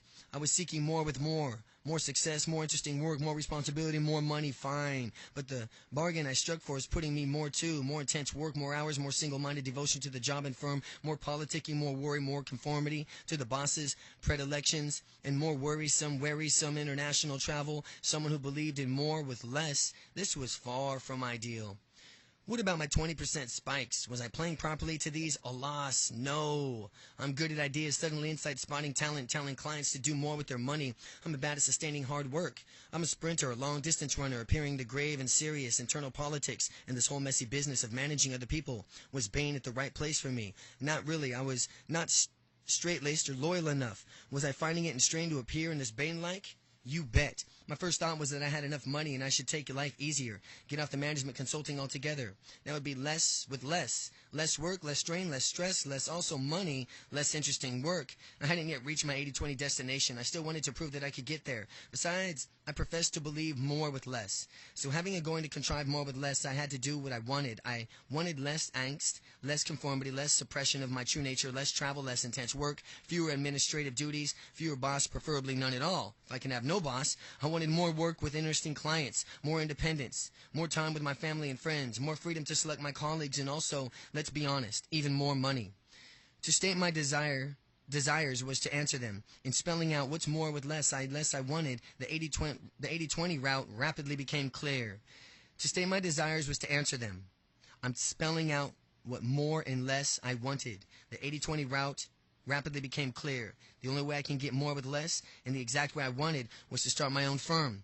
And yet this isn't quite true. On thinking deeper, I realized that I didn't want the administrative responsibility of having Koch & Co., nor did I think about I had a full set of skills to found a truly preeminent to the firm. I think I had the full set of skills and found a truly preeminent firm. The ideal 80-20 route for me was to co-found a firm with two other partners whose 20% spikes exactly complemented mine. I firmly believe that the most ambitious destination and route can also be the easiest, if they precisely matched your strengths. In working at Bain & Co., I successfully corrected my weaknesses, but really, I only papered over the most evident cracks. Correcting our weaknesses, the most became the mediocre. If we hone our new super strengths, 80% spikes insist on behaving that is authentic and true to our inner selves. Remember our 20% spikes. It's unreasonable demands more with less, and the sky's the limit. Step 3, 80-20 action. What is 80-20 action and how does it differ from actions we normally take in life? There are 3 liberating differences. 80-20 action. Bullet 1. 80-20 action is dictating by your own uniqueness. 80-20 destination and 80-20 route. 80-20 actions focuses on very few actions that are proven to give you great majority of the happiness and fulfillment. Less is more. 80-20 actions involves less total action and greater total results. More with less. Once I had decided 80-20 destinations to be successful management consultants, 80-20 route to start from a new firm with 2 partners, 80-20 actions was obvious. There was only 2 actions necessary to find the partners and start the firm. Once I made my destination, all other actions was taking every day was a trivial many, minding many partners and starting the firm because a vital few. Though it wasn't clear how I was going to take these 2 actions, they were all I really thought and cared about. Here's the eerie thing. 2 months after I made my decision I'd start not taking the 80-20 action, I couldn't decide which of my colleagues to approach about starting a competing firm. A wrong would move fast, and wrong move could find me out of a job. Then a chance intervened. I called in Ian Fisher, a colleague and a friend, about our current project. And the end of the call, he let something slip. There's something weird going on with Jim and Ian, 2 of the other junior partners. We can't really speak about it, but they made a sudden trip to Boston, Bain & Co.'s headquarters. What's going on, Ian? I can't tell you, Richard, but it's really strange and it's really bad. What do you mean you can't tell me? We're close colleagues, and it's come to that? I'm your boss. Bill Bain made me swear not to tell anyone. Me taking a wild guess. Have they resigned? Silence after a long pause. You said that I didn't. Jim Lawrence phone rang and rang. Evans' phone was off the hook. I jumped on my bicycle and rode along with Thames towpath to his home in Kew. I found they holed up together, shell-shocked after a traumatic encounter with Bill Bain. Were they going to start a new firm? Yes. Could I be their partner? Maybe. Yes. Chances had taken from my 80-20 action for me, or had it. There's a marvelous sentence in Pablo Coelho's fable, The Alchemist. When you want something, all the universe conspires in helping you achieve it. When you want something, all the universe conspires in helping you achieve it. I think that's right. When you're clear about the 80-20 destination, the 80-20 route, and the chances events of giving your plans mighty shoves in the right direction. But the key phrase is when you know your destiny. You need to know when you know your destiny. If you had known the 80-20 destination, the 80-20 route, I would have impressed Ian Fisher about the cryptic remarks. I probably wouldn't have guessed what had happened, and I wouldn't have apparently impulsively jumped on my bike. I was a long ride, and I had other plans, of course, that morning, but I still had to take action. But actions are easier, and you've narrowed down the field of why you're obsessed with what is right for you. Action doesn't always have to be pre-planned. Desire does have to be pre-planned. Being open 1 of a chance of events, of interpreting and exploiting them properly as part of the 80-20 way. Ultimately, if you don't take the few 80-20 actions of your life won't be transformed. If you don't take them, they can multiply happiness out of all proportions to an effort. Make the most of your difference. Nobody else can. Focus on the best of yourself so that less is more. Find the route of transforming your life so that you get more results and less worry and less effort. The act of being open to a great luck to that universe will try to bestow onto you. When you discover and select the authentic parts of yourself and make them work smoothly and easily, you'll be uniquely, highly valuable, and yes, very happy too. Chapter 5. Enjoy work and success. It's true, hard work never killed anyone, but I figure, why take the chance? Ronald Reagan. Remember the Woody Allen movie, The Purple Rose of Cairo? Mia Farrow is sitting on the audience watching her favorite film. Suddenly the actor Jeff Daniels, bored with recitement of the same lines time and again, jumps in front of the movie into a cinema. He snatches Mia Farrow off, unleashing a fabulous love affair. There, I think, lies the secret of success. I don't mean grabbing Mia Farrow. I mean the ability to switch between ordinary life as it could be into life it could be. I mean having an idea or a fantasy or a passion and acting on it. Stepping out of a life of duty where everything runs as predictable lines dictated by other people into a life created by your own imagination. Jump into a life created by your own imagination. For our ability to move between this world and the world that is for the world of our own minds, thinking, imagining, creating, and enjoying. Other animals can work hard, and only humans can think hard. Other animals are programmed by evolution. People are too, but we can also program ourselves and change the world we find into a world we prefer.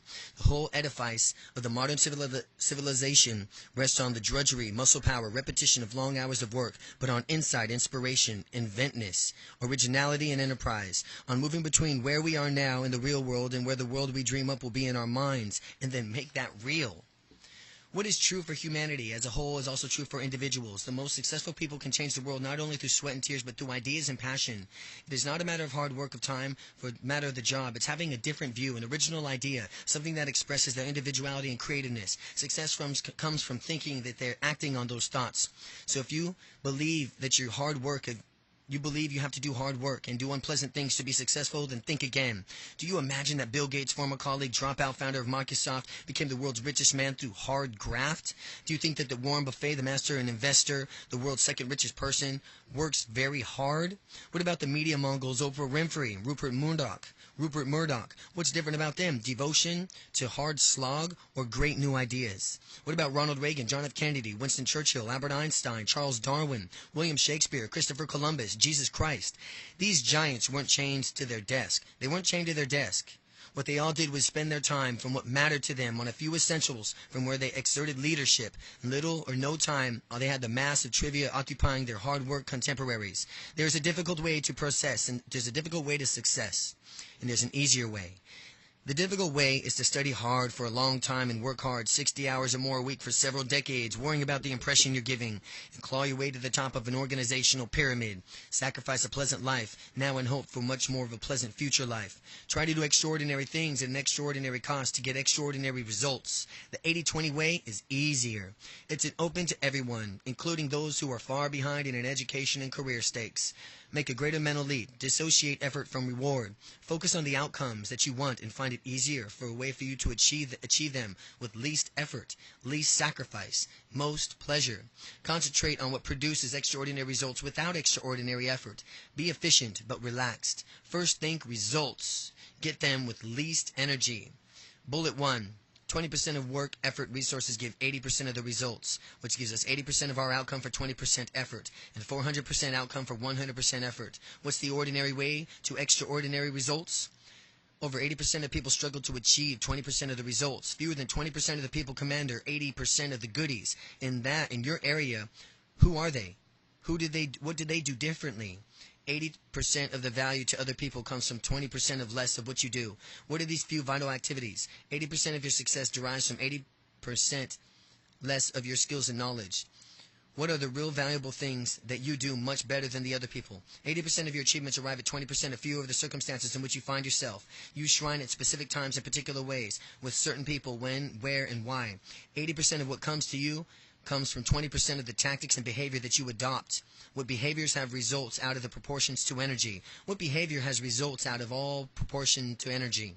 For anything that you attempt, one way of doing it is markedly superior. A route delivered 80% of the results for 20% of normal effort. Experiment until you found a way that is 4 times better than before.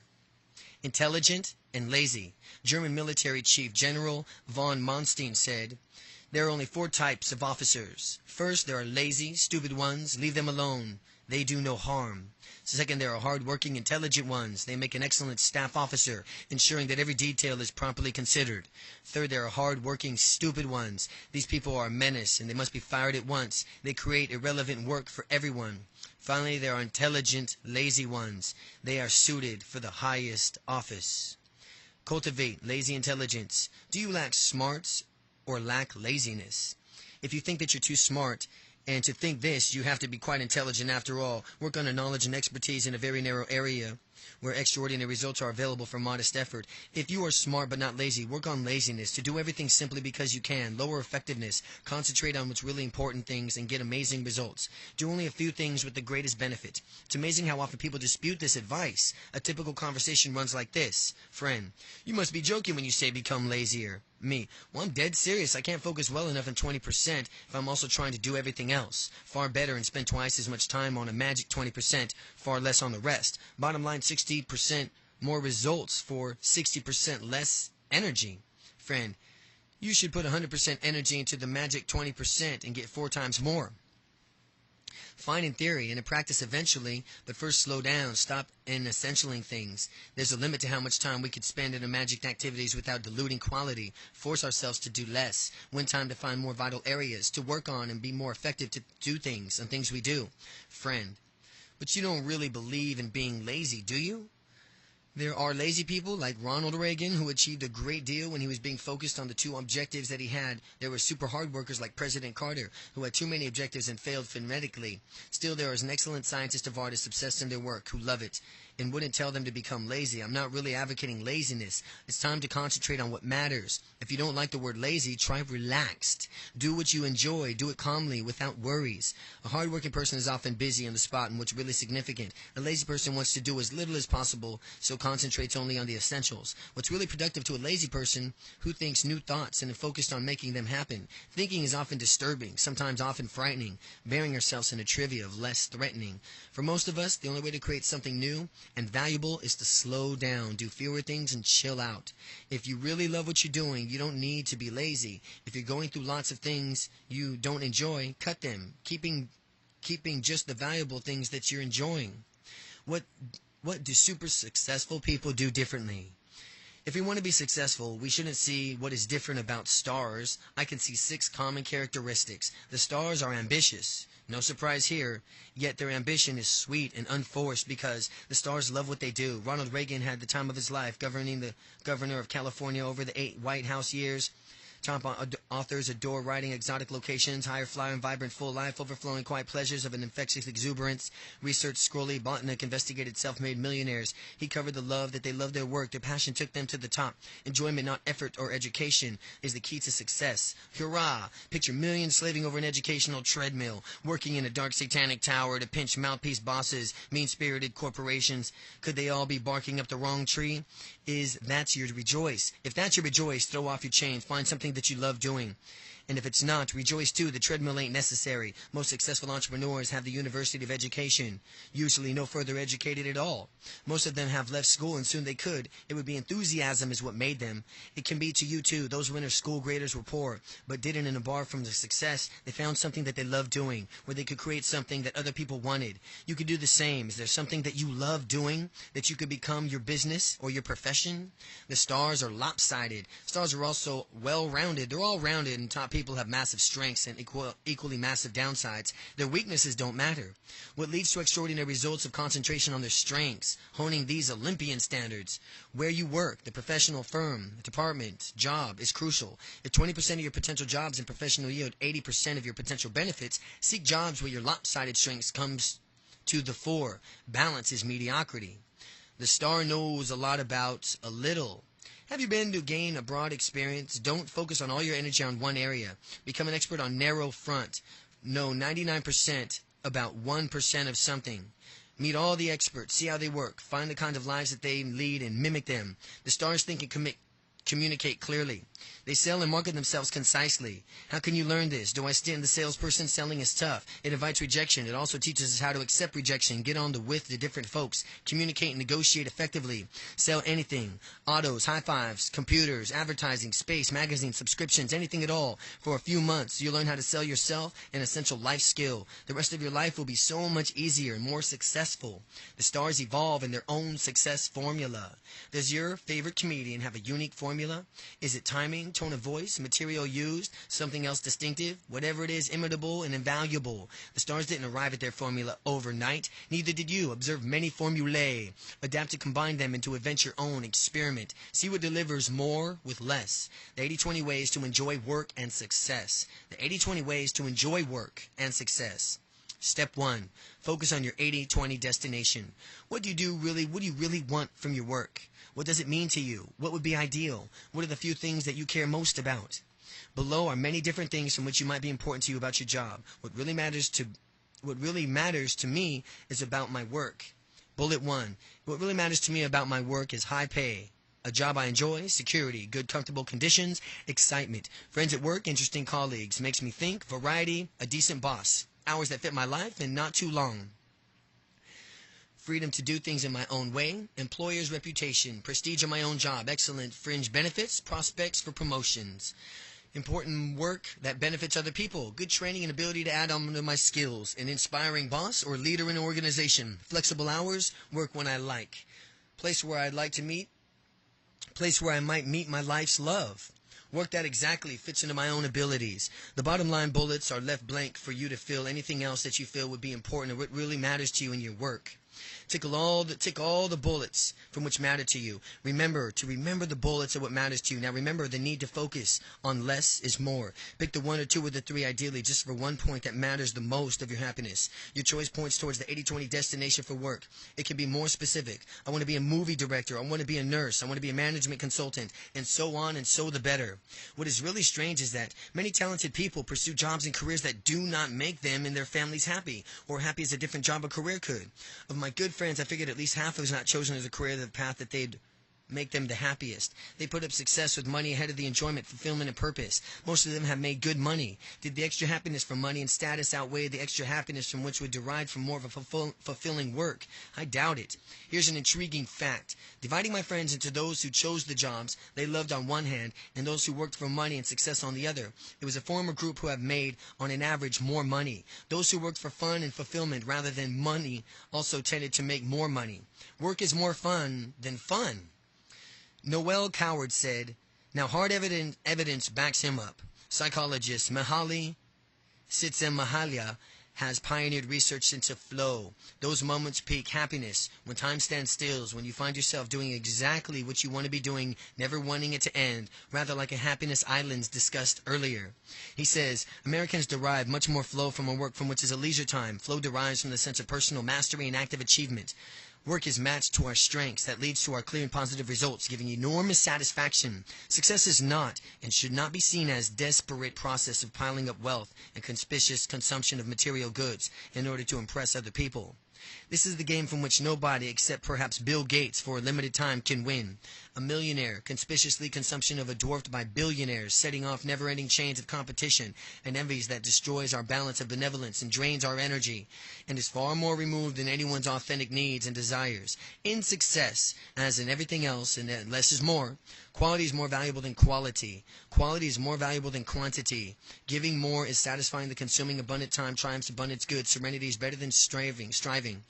And love giving generates love received. When all we want to do deep down is abundant time, is security, is an affection, peace, tranquility, spiritual awareness, self-confidence, in a sense in which we're expressing ourselves and creating things that we love of great value for other people. True success is being able to spend our time in how we want, fulfilling our uniqueness, talent, being valuable to people we love and value, and being loved. It's very clear, therefore, from what success means to you that you seek that, not the world's definition of success, a tawdry, second-handed concept of everyone else's professes to believe, but nobody actually experiences it or enjoys it.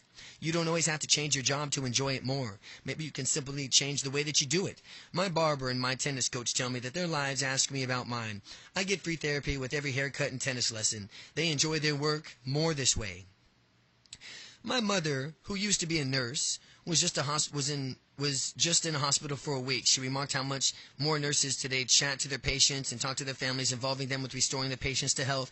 Could you do something to add meaning to the value of your job?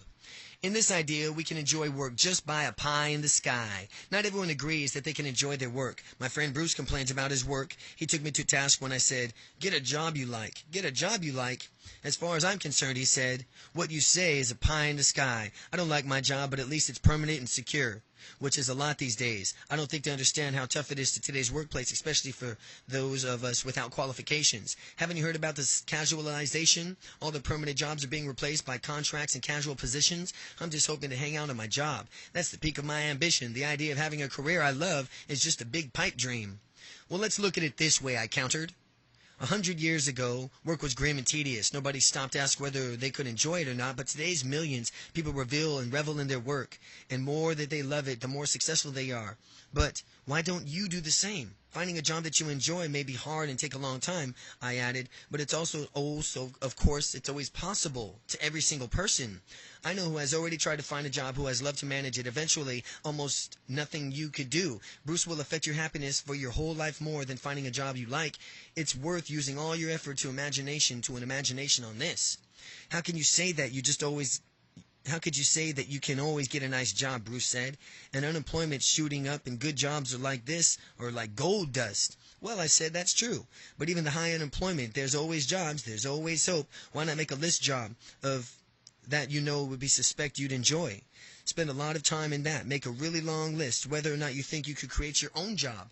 Have lots of acquaintances who've been through this sequence. First they fired on retirement, and then the job they dislike eventually created their own job, and they like either persuading someone else to employ them or through self-employment out of desperation, really, as they'd zero chance of a normal job. Either they make a go for the job that doesn't work, but they'd make it their second job and third try, and they'd make it on their second or third try. They nearly always end up relishing in their new work, often makes a small fortune too. Isn't it better to go through the process without being fired and when you're still quite young? Maybe Bruce said, but the jobs I'd like have hundreds of better qualified people going for them. It's true, I said. You're competing against many people for a great job, but motivation matters hugely. Whether you really want your job or not shows through more than people imagine. There could be 20% unemployment in a category, yet someone is 100% more motivated. They get the job or a similar one sooner or later. Many friends have jobs that they don't like because they're secure and they get paid well. And they get pressure from their wives, husband or partner, parents or peers or teachers and other friends who have moved jobs like that and pay less well and found some way of dealing with the money. By downscaling their spending, having two or more workers in the family, or using savings, they generate happiness, and what they and their families are happier, right? And they think that they and their families are happier right away. None of them regretted it after a time. Many made more money too. Step 2. Find your 80-20 route. Chapter 6. Unmask the mystery of money. The greatest force in the world, compound interest.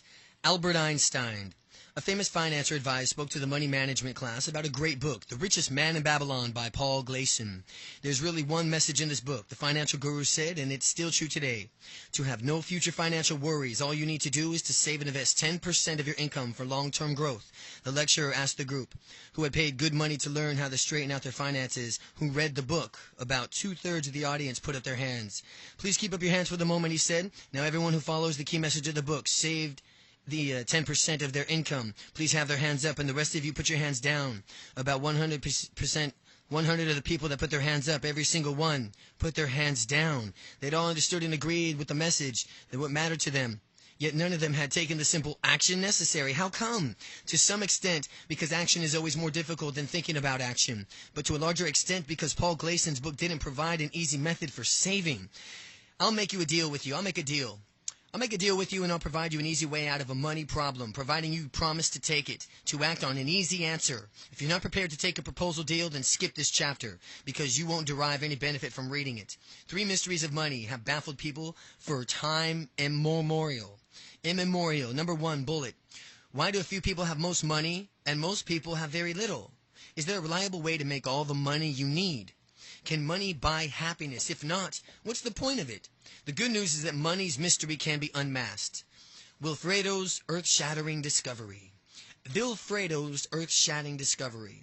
The earth-shattering discovery over 100 years ago, a shaggy-haired Italian economist got a real shocker. Professor Vilfredo Pareto of Lausanne University was investigating wealth in Britain. He found a curiosity lopsided picture. Few people had most of the money. Then he looked at the statistics on Britain wealthier in earlier centuries. Every time he got almost the identical picture.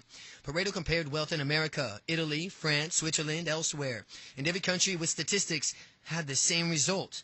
A law of money operated anywhere and everywhere at any time, Pareto explained his law badly. Not until 1950 did Joseph Girard rename it the 80-20 principle, and 20% of the people enjoyed 80% of the money. In Pareto's time, taxes were very low. In the last century, governments around the world taxed the rich to give to the poor. Yet Pareto's picture hasn't budged. Pareto's picture hasn't budged. The wealthiest 20% of Americans own 84% of the money. The planet's top 20% corner 84% of the money. These numbers are shocking. Money and the 80-20 principle are more powerful than governments. Why do 20% own 84%? Money is a force like a wind, waves, and weather. Money's like being equally distributed. Money clones money. Why? How can we attract money? Money obeys the 80-20 principle because the compound interest. Einstein's the most powerful force in the universe. Compound interest. Start with a small dollop and dollop of money and save and invest it. Then compound interest will do the rest. 1946, Ann Scheiber, who knew little about money, put $5,000 to the stock market. She locked it away in shared certificates and stopped worrying. By 1995, her modest nest egg had transmogriffed into $22 million, a 440,000%, all courtesy of compound interest. We never save money, we will always be poor, no matter how much money we earn. If you never save money, you're going to always be poor, no matter how much money you earn. Most people have very little money because they don't save. The typical 50-year-old American has earned a great deal but has saved just $2,300. People with the most money have typically saved and invested it for many years. Compound interest multiplies savings in a breathtaking way. How anyone can make $1 million. Is it really true, asked Aaron, my personal assistant, that I could become rich? Yes, I say, if you do one simple thing. Come off it, Richard. That can't be true. Enter Allison, Aaron's younger friend. Allison's a hairdresser with the pink punkish hair. If it was easy, we'd all be millionaires. You know as well as me that there are few people with all of this. She waves at a swimming pool, lush gardens, tennis court, and there are all the rest of us, struggling with money. Aaron, Allison, and I are basking and basking in November sunshine, sipping ice-cold drinks in a house in Spain.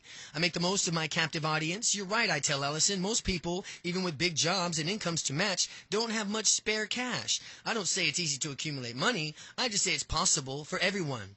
So what's the secret? Aaron is 23, right? Assumes he saves $200 a month. Pigs will fly, said Allison. Maybe I say, but imagine he saves and invests $200 a month, and it grows at a 10% a year for 42 years until he's 65. How much would Aaron have then? $200 a month is $2,400 a year times 42 is $100,000 and change. But you have to add the growth on top. So I face Aaron. What's your guess? Maybe double 200, Allison? I'm no good at sums, she says, but it couldn't be that much. Maybe 150,000. The right answer, I reveal, is over 1.4 million. They're stunned. That assumes Aaron could save 10%. I don't believe that. Fine, I'll come to that later. I interrupt, but Allison, what about you? Harump, she says. Nobody earns less than me. You know how little hairdressers get. Worst paid profession. Wouldn't be worth saving. How old are you? How much do you earn? 18. 16,000 a year. The 10th is 1,600. If I saved that, which I don't think I could, that would be my nest egg become. I produce calculator and a paper and a computer to quick compute. I computer and faster, but I demonstrated the sums. Aaron fetches more drinks. When he gets back, I'm ready. What do you think? If Allison saved $1,600 a year for 60 till she was 65, what could she save? Aaron grabs a calculator. 16 times 47 years equals $75,000. He multiplies that by 5. He estimates for a compound interest of $400,000. He guesses. No way, Allison shrieks. Can't be more than $250,000. Have I got news for you, I tell her. Clichés seem expected. The right answer is 1.5 million.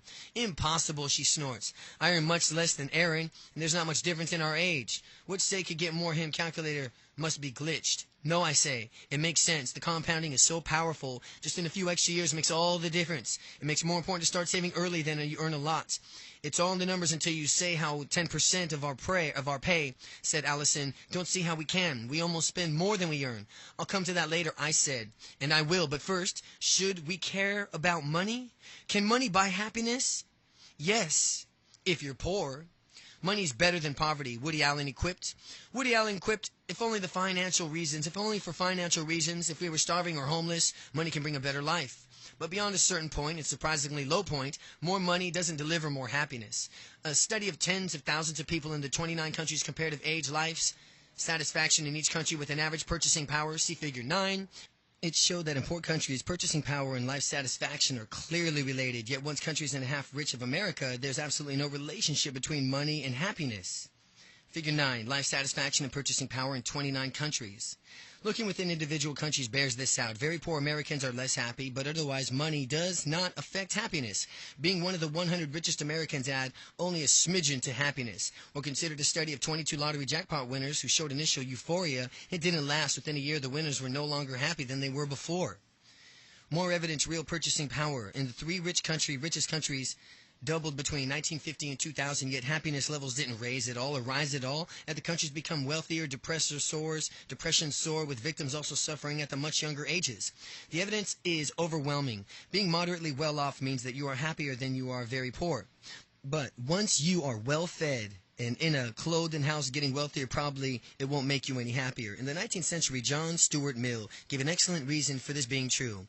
We don't want to be rich. We just want to be richer than other people. When our life standards improves, but everyone else does too, we don't feel better off. We forget that our cars and our houses are better than before because our friends are all driving similar cars and they have just a pleasant home as you. Right now, I'm living in South Africa. Here I feel rich. In a European American, I don't feel my feelings has nothing to do with how well I feel or how well I am off, but everything to do with how well off other people are. Living standards are much lower in South Africa, so I feel wealthy. There's also the pain and hassle of making money. On April 8th, the 1991 Time magazine's cover story highlighted the price paid for successful careers.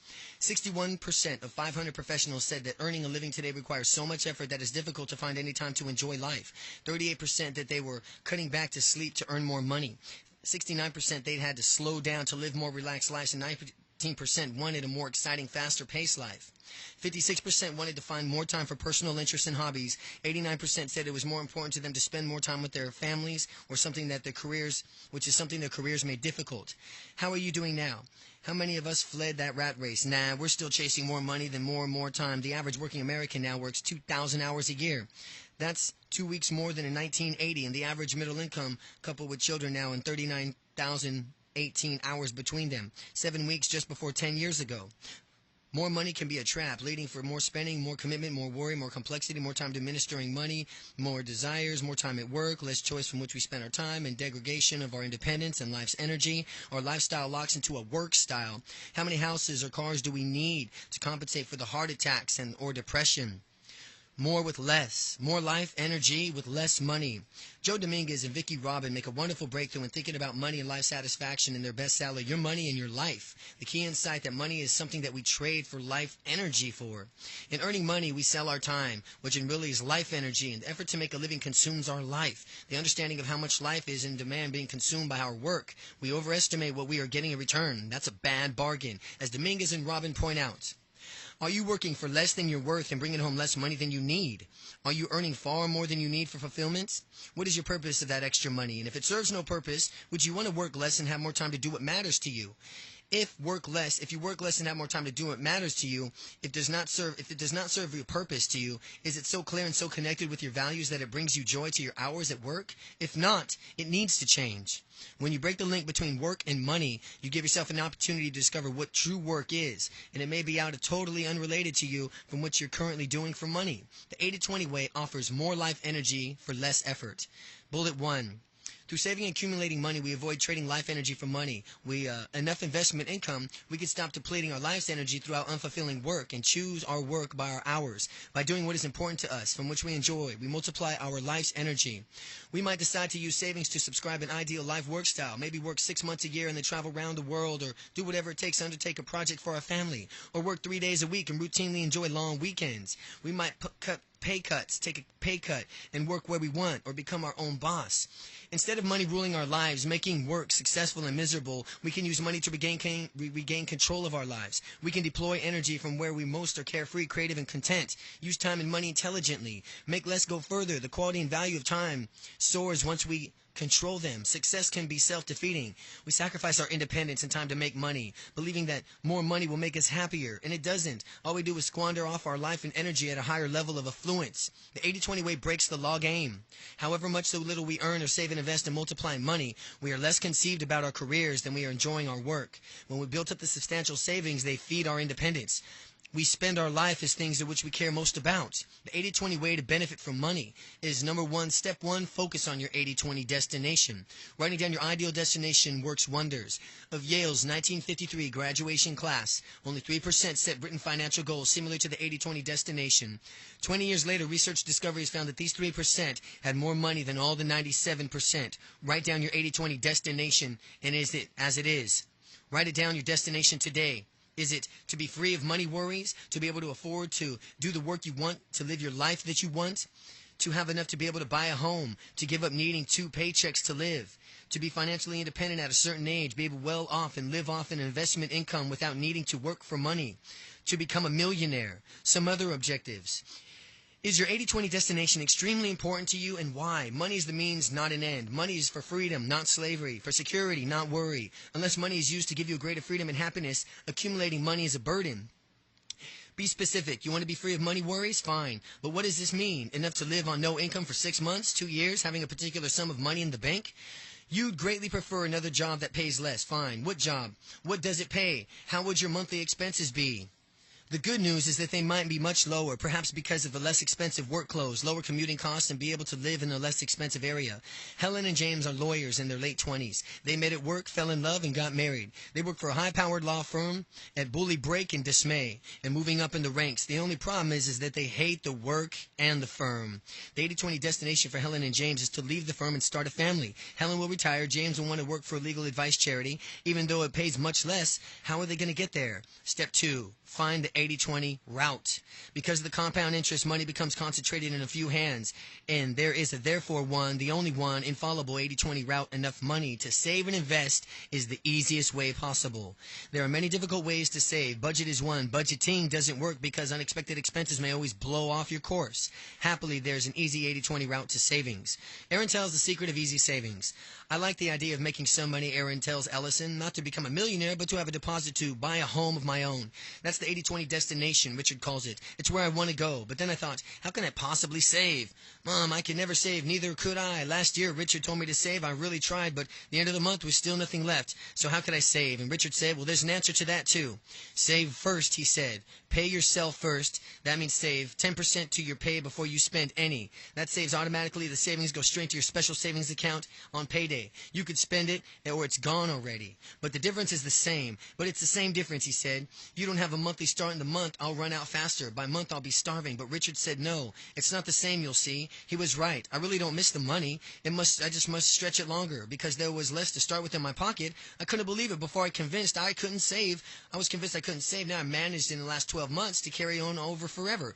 Honestly, Allison, I could do it. Anyone could. They don't see the money just as like they were taxed before more, you earned less. Helen and James decided to stay in Bulky Break and Destin and save and invest 10% of their pay by automatically having it deducted and accumulating enough to eventually live their dreams. How long will it take? Together, Helen and James earn $6,500 a month. After $4,000 currently, they spent it all.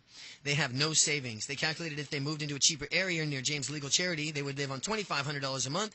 Even a planned charity, even with a planned baby, the charity can only afford to pay James $2,600 a month. After that, about $2,000, so they need $500 investment income a month, $6,000 a year to plug the gap. They plan to buy an apartment for $60,000 and rent it. After repairs, maintenance, and tax, they make $6,000 a year, so they need $60,000 savings to change their lives. 10% of their annual pay is $7,800. If they invest the money 10%, that's $66,000 within 6 years. If then at a 5% within a tax-exempt plan, they'll accumulate nearly $67,000 by year 7. The basic 80-20 route to making the money you need. Save and invest 10% of your income before you receive it, having it automatically channeled into a savings account. Do this as early as you can in life, which means now. Frankly, this is 95% of advice that anyone needs. This is the easy way for you to end your money's worries. No other way to remotely is such as powerful as that. Refinement to the basic 80-20 route. Can you reach your destination faster? An advertisement. Guaranteed investment, 100% safe, pays between 12 and 20%. Income is tax-free, no fees or charges, no minimum amount. You could start with $1. All you have to do is pay off the total amount on your credit card. No investment is a good paying off your credit card debt.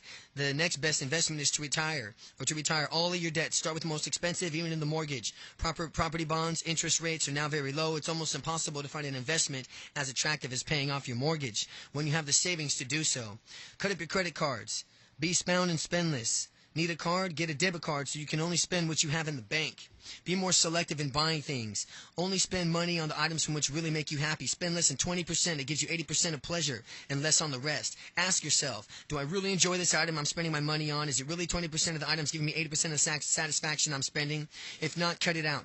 You'll have more money, and the best 20% of spending is more life's energy too. You don't need to spend so much time earning. Go for cheaper items that deliver most of the benefit. 2-year-old may be a 95% of a beneficial as a new car at just 60% of the cost. Secondhand furniture may also be 20% of the new price. With spare cash, buy assets that promise income to increase in value. For example, any sort of land or property, art or collectible item. Pick up anything that delights you and appreciates.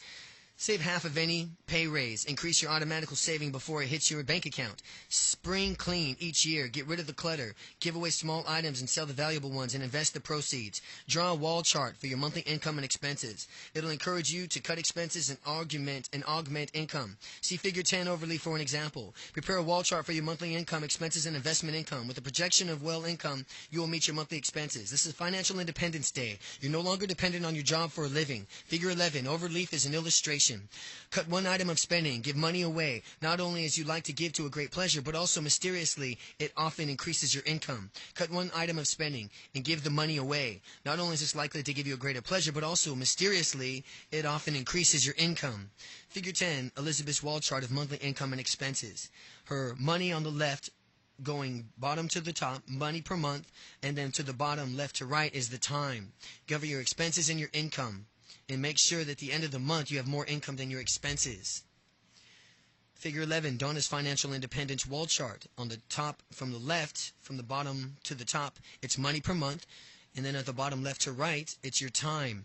And you have to go over your monthly income, your monthly expenses, your investment income, and your projections, and compare what you have today from your Independence Day. It's compound interest, different from investment. Compound interest is hugely powerful, but only works for once you saved and invested in a high-interest savings account or an investment like bonds, property, other assets that would likely appreciate. Be careful with bank accounts. Banks often rip off unwary customers. Many so-called high-interest accounts are anything but.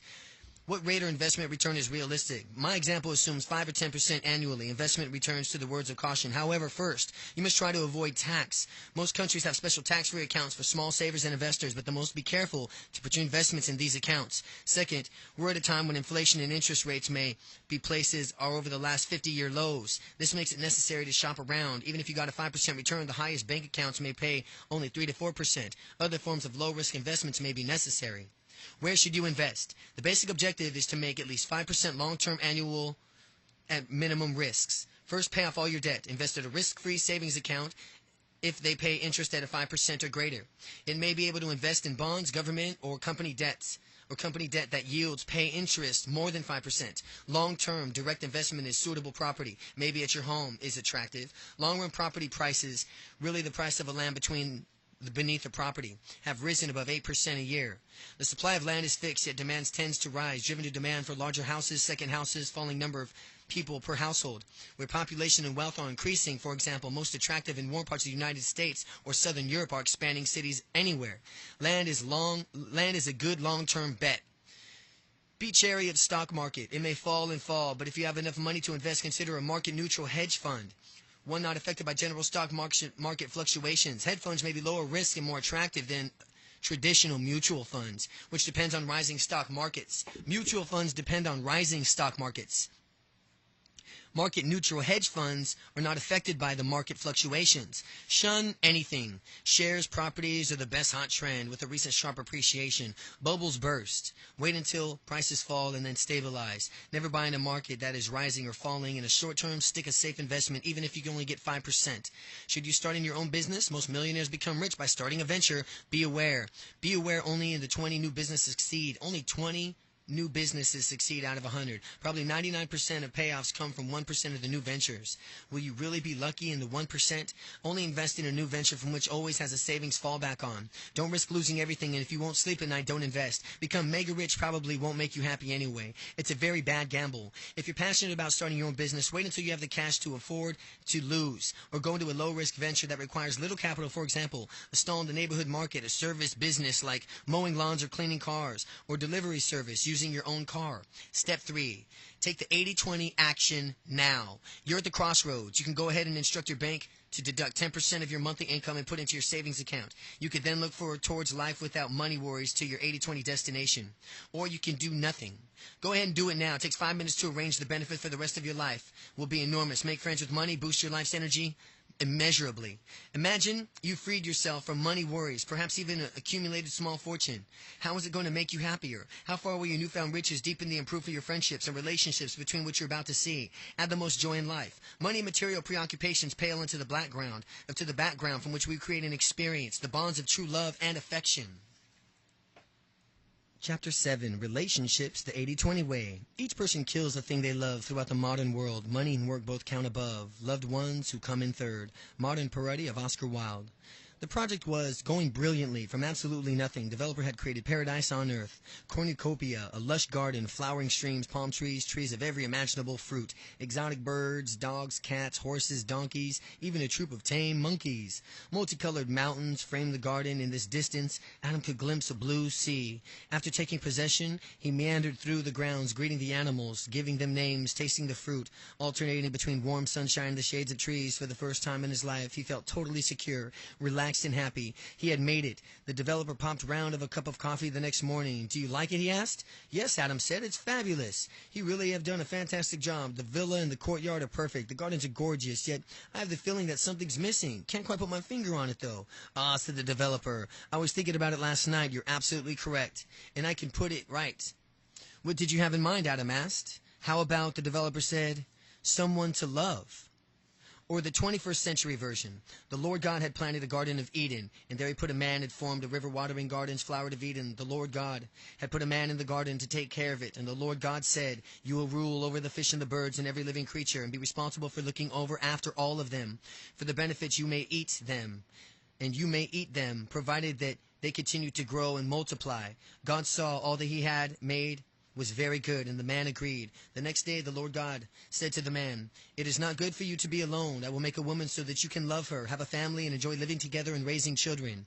But the man said to the Lord God, "Make up your mind, O Lord. First you tell me I must be responsible for gardening and animal husbandry, and for restocking the fish and the sea and the birds of the air, and for our general environment policy, as well as my own hunting, fishing, and cooking. All the full-time job. Don't get me wrong. I love my work. It's very rewarding, and the garden is idyllic. But how do you expect me to have time for all this stuff? Love of family and relationships. I can see it all getting too complicated. Let's keep it just you and me, and all the birds in the air, etc., right?" And the Lord God scratched his head and wondered what in the world had come to. What had the world come to? "There's only a happiness in life," wrote George Sand, "to love and to be loved. The only happiness in life is to love and be loved." Carl Gustav Jung, the great psychologist, said, "We need other people to be truly ourselves. We make sense of life through relationships." But here's the twist.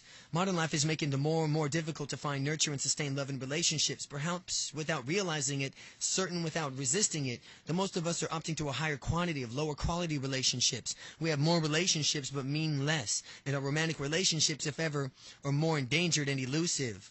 We all know that urgent work obligations and modern technologies such as personal computers, emails, cellular phones, and eating into family life, the trend is most pronounced in the United States. 20 years ago, half all married Americans claimed that our whole family usually eats together. Now the proportion is down to a third. More women are working, fewer people are married. Married people have fewer children. The number of unmarried mothers have increased. Our desire for large families has slumped. Divorce rates have climbed. It is the time that parents and children spend together has plummeted.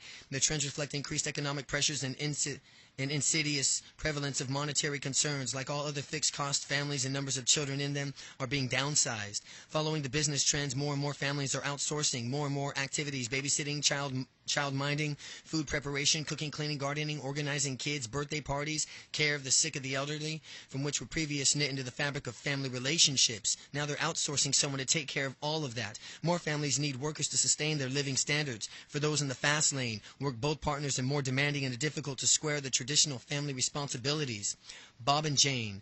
Meet my good friends, Bob and Jane. Both fun people. They lead hectic lifestyles, globe-trotting for work. When I met them, they had a delightful girl, Emma, 9, Anne, 11, a decorous and demanding dog, 2 large houses, both helped run household. Most friends were friends of Jane and Bob. When Jane had projected in Brazil for 3 months, she took the children and Bob visited for a week holiday and odd weekends. It seemed to work, and I became concerned about the stress imposed by different demands on their time. Might they drift apart? 8 years later, they are divorced. Still friends, but bruised and regretful, and are happier apart. I doubt it. They had a great relationship, supporting each other, and their children could have been different. I can't be sure, but I suspect that the less intense work pressure in the 1960s, or if they had followed the 80-20 way to today, they would have stuck together, or at least 4 people would have been happier. Do more relationships add to happiness? Do more relationships add to happiness?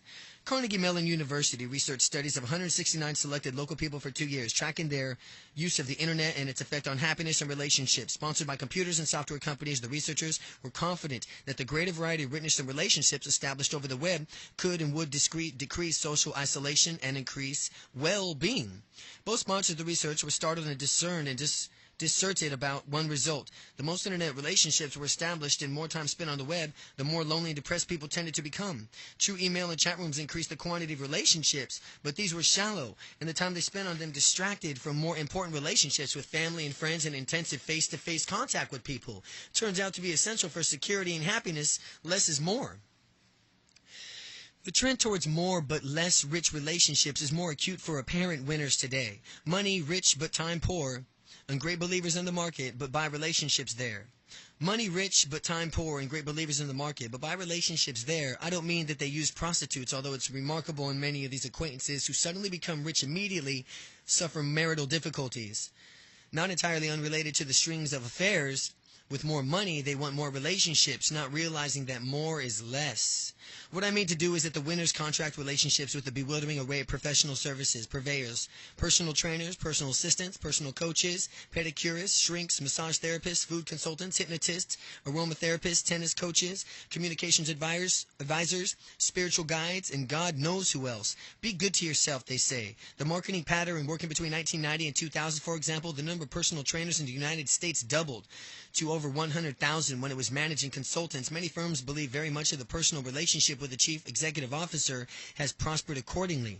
Successful people may have little time for life at home, but they buy attention bite-sized chunks conveniently packed into what fits an executive agenda. The army of household assistants take care of the family, while the personal services providers pamper the breadwinners. It's all a ghastly mistake. Certainly each professional service provides something of value, but more is less. These commercial relationships substitute for a primary relationship that is essential for happiness. The professionals win. Everyone else loses. Why is more affluence not translated into more happiness? Why does prosperity corrode personal and social relationships? It's not the wealth itself. All other things being equal, increased comfort, health care, and knowledge should raise human freedom and security, and perhaps also generosity. It's down to a way in which we think and act. We're becoming utterly transfixed by one obsession: more with more. We want more money, more goods, more friends, more relationships, more sex, more attention, more comfort, more houses, travel, more gadgets, public acknowledgement. We're prepared to pay dearly for these aspirations. We would more and more spend more and more time for more attention, more energy, and frankly more of our souls and ourselves to work to invest to pay the more stuff. Yet the economy works well because it follows a different principle, that of more with less. Economic life is a constant quest for more with less, better, faster, and yet cheaper goods and services. Less is made more. Human happiness, like true personal success, is immutable, driven by the same laws: less is more and more with less. There's an unavoidable trade-off between quality and quantity. More means worse, and only by focusing on what's genuinely important to us. The few people, relationships, activities, and causes which we really care about, that we become centered, authentic, and powerful, loving and loved. There is no other way. The only way to enjoy more with less in relationships and life is plain. Create more with less in work life, gaining more money and enjoyment with less time, without eating into your family's personal life. Gain more with less by saving so that sooner or later you'll have an investment income to pay for the lifestyle you want and not depend on an ultra-demanding job.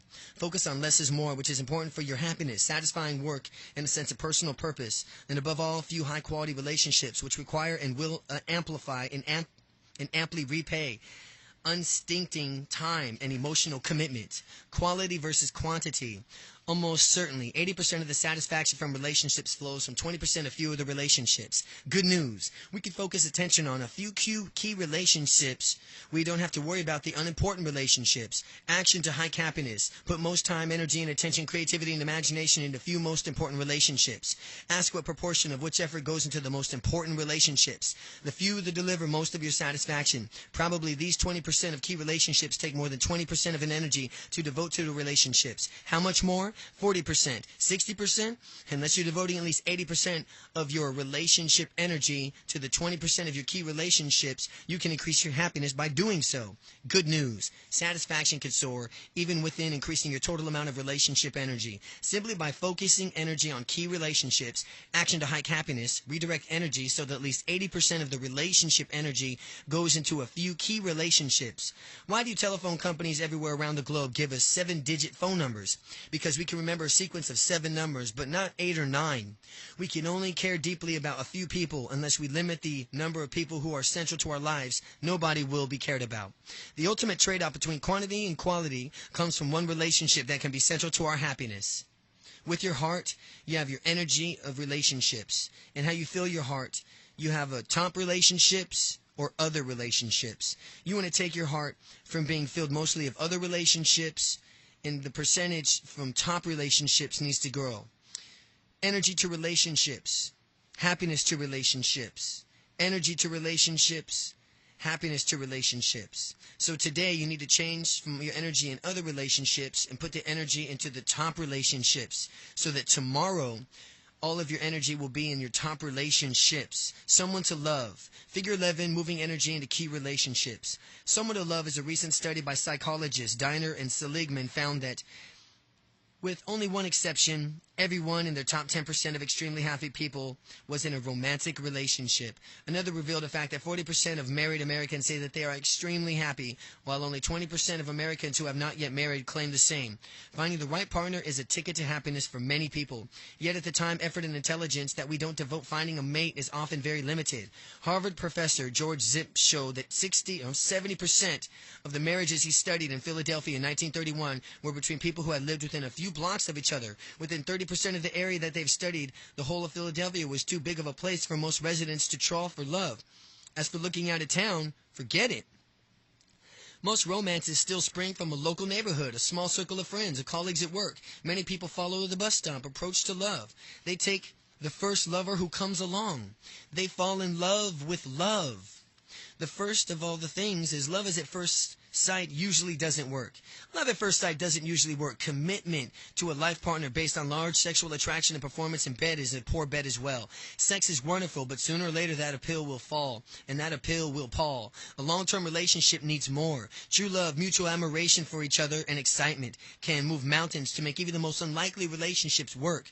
But romantic love may not last. To be happy over the long haul, consider 4 wider qualities. Being able to get close to one another, depend on them, and have them depend on you. There are 3 sorts of people. Secure people, for whom intimacy and dependency are easy. Those who avoid commitment and intimacy. When care is needed, they run for sidelines. Anxious people, who are uncertain of love and dispense care compulsively all the time, whether their love wants it or not. A few minutes reflection should reveal the type of any potential partner are. Where 2 secure individuals, the prospect for successful relationships are very good. If only one individual is secure, the odds are far less favorable, but still reasonable. If neither person is secure, the chances are poor. If you are not a secure yourself person, to be happy in the long term, you must select a secure partner. Being optimistic. Do you and your positive mate search for the silver lining of the cloud? When things are going wrong, optimistics look for temporary or specific explanations. The boss was in a foul mood. Or I was up half late last night. Pessimists assume deep-seated permanent problems. I'm not good at my job. That problem won't go away. Choose an optimistic partner. Or one willing to learn optimism. It can be learned. Ability to avoid harsh argument and criticism of partner. Professor John Gottman uses a love lab to observe the behavior of partners. 9 times out of 10 he predicts divorce. 9 times out of 10 he correctly predicts divorce. Gottman's danger signals are frequent fierce arguments, criticizing the mate in personal terms, showing contempt, being chilly or withdrawn, or being unable to take criticism. Ensure that you have a trial period from which two or you get closer without final commitment. If you experience Gottman's signals, walk. Agreement on basic values. Select someone who has some basic values or fundamental issues such as honesty, money, kindness, or whatsoever is crucial to you. Choose your lover after deep deliberation. Don't drift into a relationship. Search far and wide for a right person. Know the few qualities from which you want in a partner. Experience, test whether the relationship really works before you fully commit. Take your time. There are many stages and gradations of commitment. Don't rush them. An increasing sense of certainty should develop naturally. Any relationship only has a few vital requirements. Often we don't inquire closely enough from what these are, so we act randomly, frittering away from our energy on our actions that lead nowhere. Good news. Focusing on a few things that matter make all the difference between success and failure in relationships. Action to hike happiness. In key relationships, identify a few actions that lead to the greatest happinesses. Concentrate the effort on them. A wise friend once told me, we are all different, and things that are all important to me are often very important to my wife. We are all different, and things that are not important to me are often very important to my wife. And the other way around. In our marriage, this is what really matters to her. She wants me to be home on time. She wants me to always be able to rely on me. She loves flowers. She loves me supporting her in her projects. She adores surprises. There's not necessarily things that I would most want to do for her. I would take care of the candlelight dinners. I could buy a car that I'd like myself, take her on a great vacation. I could do all sorts of things, but nothing would impress her if I haven't met the basic few needs that mean most to her. Don't do for others what you would like for yourself. Do what your partner wants. Another couple has many marital problems. In a candid moment, the wife confided, "What Peter doesn't realize is that he just bought me a bunch of flowers every week or two. It wouldn't do anything for him. I wouldn't do anything for him." How sad and unnecessarily a little effort for the right type required such a huge reward. How many marriages are barren, loveless places because the simple needs for a partner are not being met. And yet, the springs of love could easily be unstopped and overflowed again. Happy families. Just before South America was conquered, the Indians in Peru spotted Spanish sailing ships in the horizon. Not knowing what they looked like, they didn't realize that these could contain soldiers. Assuming that the boats were a freak of the weather, the Indians ignored the warning. We also deprived ourselves of a vital knowledge from which we don't know what we're looking for. Our relationships aren't only romantic ones or only are important ones to an obvious include to our children. Those of us who didn't have a particularly happy childhood often repeat the sad pattern as parents because we don't know how happy families work. Happy families are all alike. Every unhappy family is unhappy in its own way. Tolstoy's Anne Karenina. There is a formula for happy families that we can copy. Happy families practice love spirals. Most parents love their children, but in happy families, the parents demonstrate their love all the time. You have to demonstrate your love all the time. Raising children is difficult. The intensity of family life is such in things that can only go two ways. One is a downward spiral, and the baby screams, kids break something, mishaps occur, stressed parents respond with criticism or punishment. The kids scream louder, and things get worse and worse. The other is an upward spiral. Kids are cute, adventurous, smiling. They love learning and attention. Even mother's mere presence makes a good child feel secure and happy. Parents take pride in their children and practice small acts of love, which make the children even more and more playful and sunny. This turns elicits further love from the parents and so on. Both spirals are evident in all families. Yet, in happy families, the positive spirals outweigh the negative ones. Over time, the children are happy families because most secure and content will usually reinforce the positive spirals. The parents set the tone by their early actions. When the family is just starting and their first baby is born, by creating a reinforcement of positive spirals diffusing the negative ones, the parents slowly but surely craft a happy family.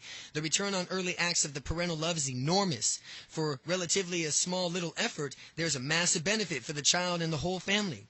Happy families use more positive than negative feedback. Researchers at one school noticed that a teacher praised good work and blamed bad and blame bad behavior. In an experiment, teachers were trained to praise both good work and good behavior and ignore bad behavior. Soon the bad behavior largely vanished.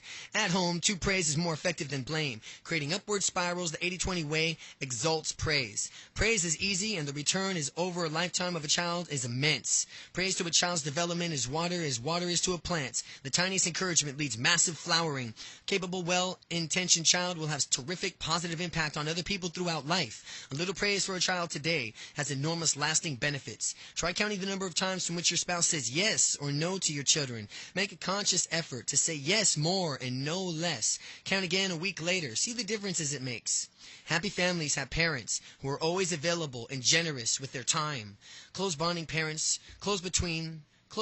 between parents and a child creates security and happiness throughout life. Children don't understand the concept of quality time. They want attention all the time, and they are right. The 80-20 way is to give more care and love to fewer people. The people you care about most, all the time, spent with the one child and children, time well spent, with the enormous payoff the child and the rest of the family for society. If you really want and can't be available for your children, make sure that you are elsewhere or invisible. Absence can be accepted. Being too busy when you are visible cannot. Happy families are united and loving parents. Children are shrewd, skilled negotiators. They love playing off one parent against the other. They find conflicting, intriguing, and sometimes empowering. At all costs, quash such games. Parents need to show that they love one another even when they are annoyed. The payoff is that forcing love to win over grumpiness will make you a happier person too. Happy families can cope with the disaster of difficult children. Happy families, by and large, do not have easier time with an unhappy family, just cope better than with the challenges. If your children being prepared for the possibility of a difficult child, children are unpredictable, free agents, and they can shock you. Some friends have a difficult son, yet coped with it very well, and I asked them how. Well, we went on as parent effectiveness training, said the father. They divided problems into 3 categories. There are own problems caused by the parents or the rest of the family. There are the shared problems created by the child and the family together. And there are the child's own problems, essentially unrelated to the family. Each type requires a different solution. When we are counseled, his wife added, we found that the most conflicting flowed from the son's problems. We were trained to change our responses from Charles. The son had problems. We offered suggestions to him that left him in to decide what he was going to do. This reduced family conflict by 3/4. Our family's life became far more happier. Charles was happier because we stopped telling him what to do all the time. Happy families impose discipline, but never withdraw love. Happy families impose discipline, but we don't withdraw love. Punishment works, but only when the limits of acceptable behavior are completely clear so the child knows that he or she is being punished and what he's being punished for. Withdrawing privileges for a time is safe, and it is effective. It must always be clear for the punishment is for the action and isn't for a reflection on the child's character. Remember, punishment is for his action he did, not on him or his character, but on the action he did. Whatever the child has done, never suspend warmth, affection, or love. Some very good friends learned the hard way. They have 2 boys, now in their late teens, both intelligent, charming. Over the years, however, they had major problems with Daniel, the younger child. When he was 11, Daniel stole some money and successfully for a time deflecting the blame onto an innocent schoolmate.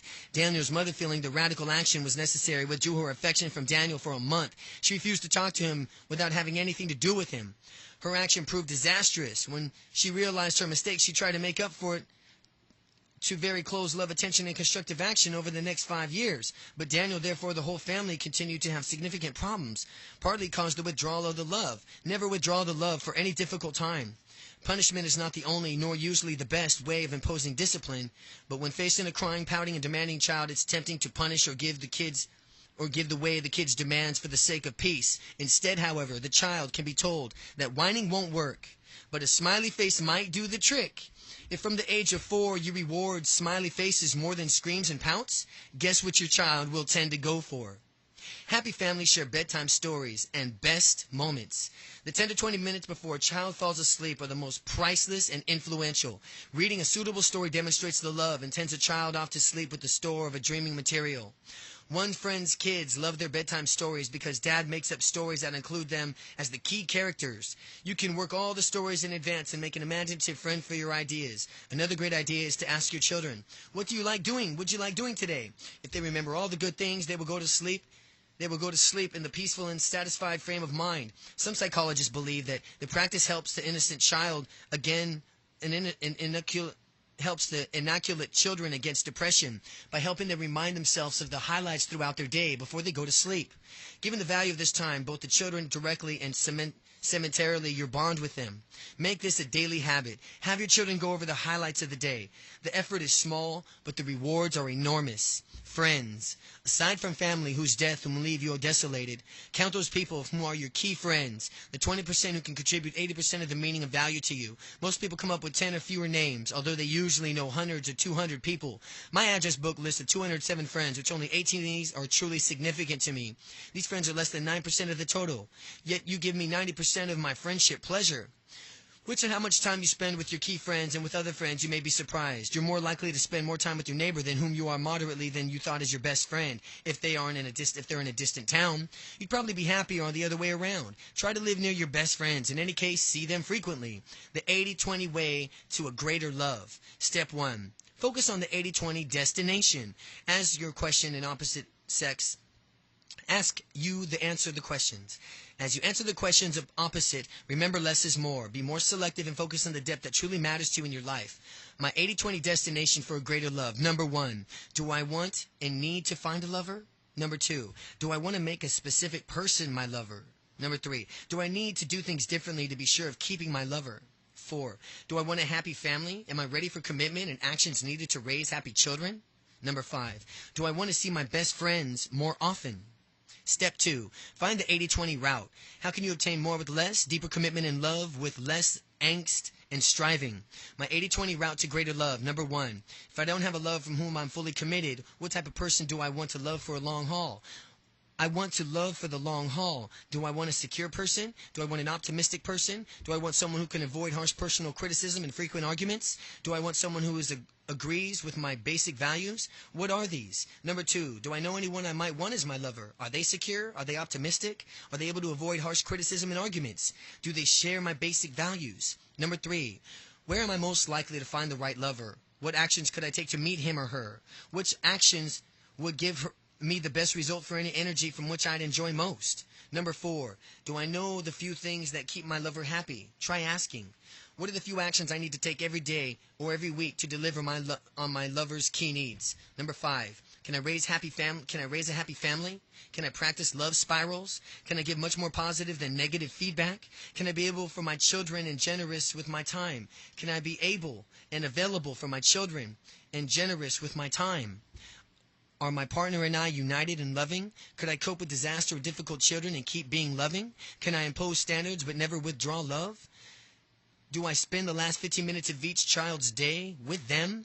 If I want to see my best friends more often, how am I going to arrange this? Which routes give me the best solution for at least effort and expense? Step 3, take the 80-20 action. 80-20 action for greater love. What are the 3 most important actions that I should take now? Action 1. Action 2. Action 3. Where can I take energy away from a superficial, unimportant relationship and put it into my 3 key actions? Modern norms are out of kilter with our deepest needs of love and affection. In pursuit, more and more, many societies' most successful people are putting their jobs and careers into the number of variety of relationships that they enjoy. Inevitably, most of these relationships are superficial and unsatisfying. In devoting energy to a large number of relationships and to work, they deprive themselves of a meaningful and joy that flows from a few central relationships and one love affair. In relationships, above all, less is more. Chapter 8, The Simple Good Life. The ability to simplify means to eliminate the unnecessary so that the necessary may speak. Artist Hans Hofmann. Thinking about lunch, the vacationing businessman stared at the calm blue sea. A small boat laden in a large yellow fin tuna docked near the pretty Mexican village. A lone fisherman jumped ashore. "That's a great catch," said the tourist. "How long did it take you?" "Not so long," replied the Mexican. "What, did you stay out longer and catch more fish?" "Why didn't you stay out longer and catch more fish?" "That's not enough to keep a family provided for." "What do you do with the rest of your time?" "Sleep late, fish a little, play with my children, have lunch, take a siesta with Maria, my wife, stroll into a village each evening, sip wine, play guitar, cards with my amigos. A full and rich life, senor." I think "I could help you," the visitor said, wrinkling his nose. "I'm a Harvard MBA. This is the advice you'd get from business school. Spend more time fishing, buy a bigger boat, make more money, then several boats until you've got a fleet. Don't sell to catch to the middleman. Sell directly to the processor, eventually opening your own cannery. You'd control the product, production, and distribution, and then you could leave this small town behind, move to Mexico City, then to Los Angeles, perhaps eventually to New York City to run your expanding firm. But, senor, how long would this take? 15, 20 years? But what then, senor?" "Well, that's the best part," the businessman laughed. "When the time it's right, you could float on your stock market and make millions of dollars." Millions, you say. "But what then, senor?" "Then you could retire and go home, move to a pretty village by the sea, sleep late, fish a little, play with your kids, take a siesta with your wife, stroll to the village evening, sip wine, play guitar and cards with your friends."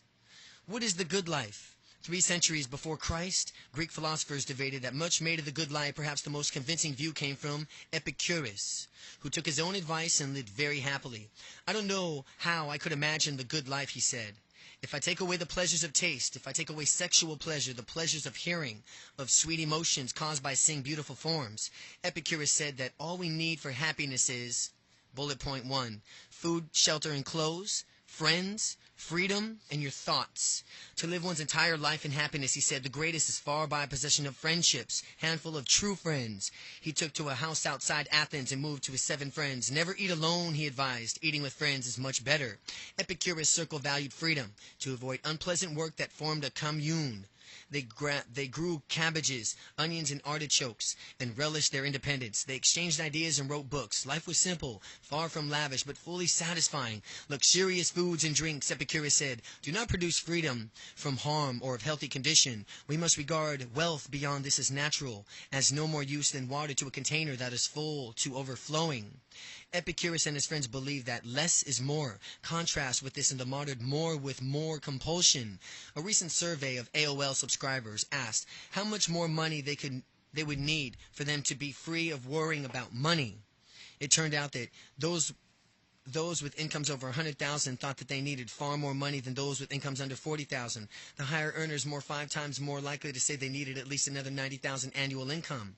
This should tell us that once we pursue more with more, we can never ever win, never be satisfied. It's not to our innate greed and propels us towards wanting more with more. It's the structure of modern life and its compelling insidious assumptions. Modern life insists that success is a matter of more money. More money means more work, and only the fast track and slow track, and the fast track requires us to lay out huge efforts of huge rewards and worry about what we're doing. We work more than we want. We buy more than we can value. We cut ourselves off from the simple joys of romantic love, family, friends, and abundant time.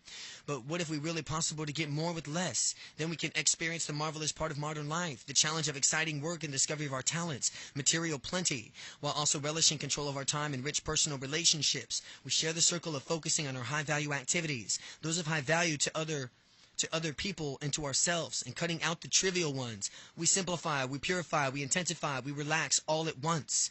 More with more is like the emperor's new clothes. Everyone professes that this is the way to live, although nobody who searches their own soul can really see the point. We are all swept along by a near total anatomy. That is, the emperor's outfit is magnificent, yet within each of us lurks the ability at any moment to blurt out that what we really know and feel, that the emperor is all in all together. The more with more leads less fraternity and happiness. More with less leads to a life of higher quality, worth, and deep personal satisfaction. Since the pursuit of more with less runs counter to modern life, we must make a deliberate decision to step off the more with more treadmill.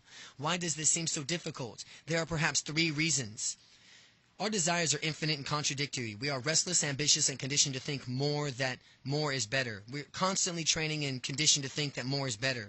We compare ourselves to other people, at some friends becoming richer, which we don't want to fall behind. If the neighbor has a new car, we want one too. Even though I'm perfectly happy with my old one, even if I'm lucky enough to own a yacht, I'll notice the owner of the next berth has bought a bigger one, more powerful radar. Many of us believe that ambition, effort, and strivings are good. That must develop our abilities and reach for the stars. We feel guilty that we're not competing, struggling to go further. But you can leave the treadmill with a light heart. However, since the vast majority of our desires don't lead to more of the fleeting happiness, To be happy, we need to focus on demands, boiling them down to a few of the most important to us. The result is in our happiness. When we desires come alive, we exclude them, not because that they are work of the devil, but because we know that they won't make us happy. We stop worrying. We simplify.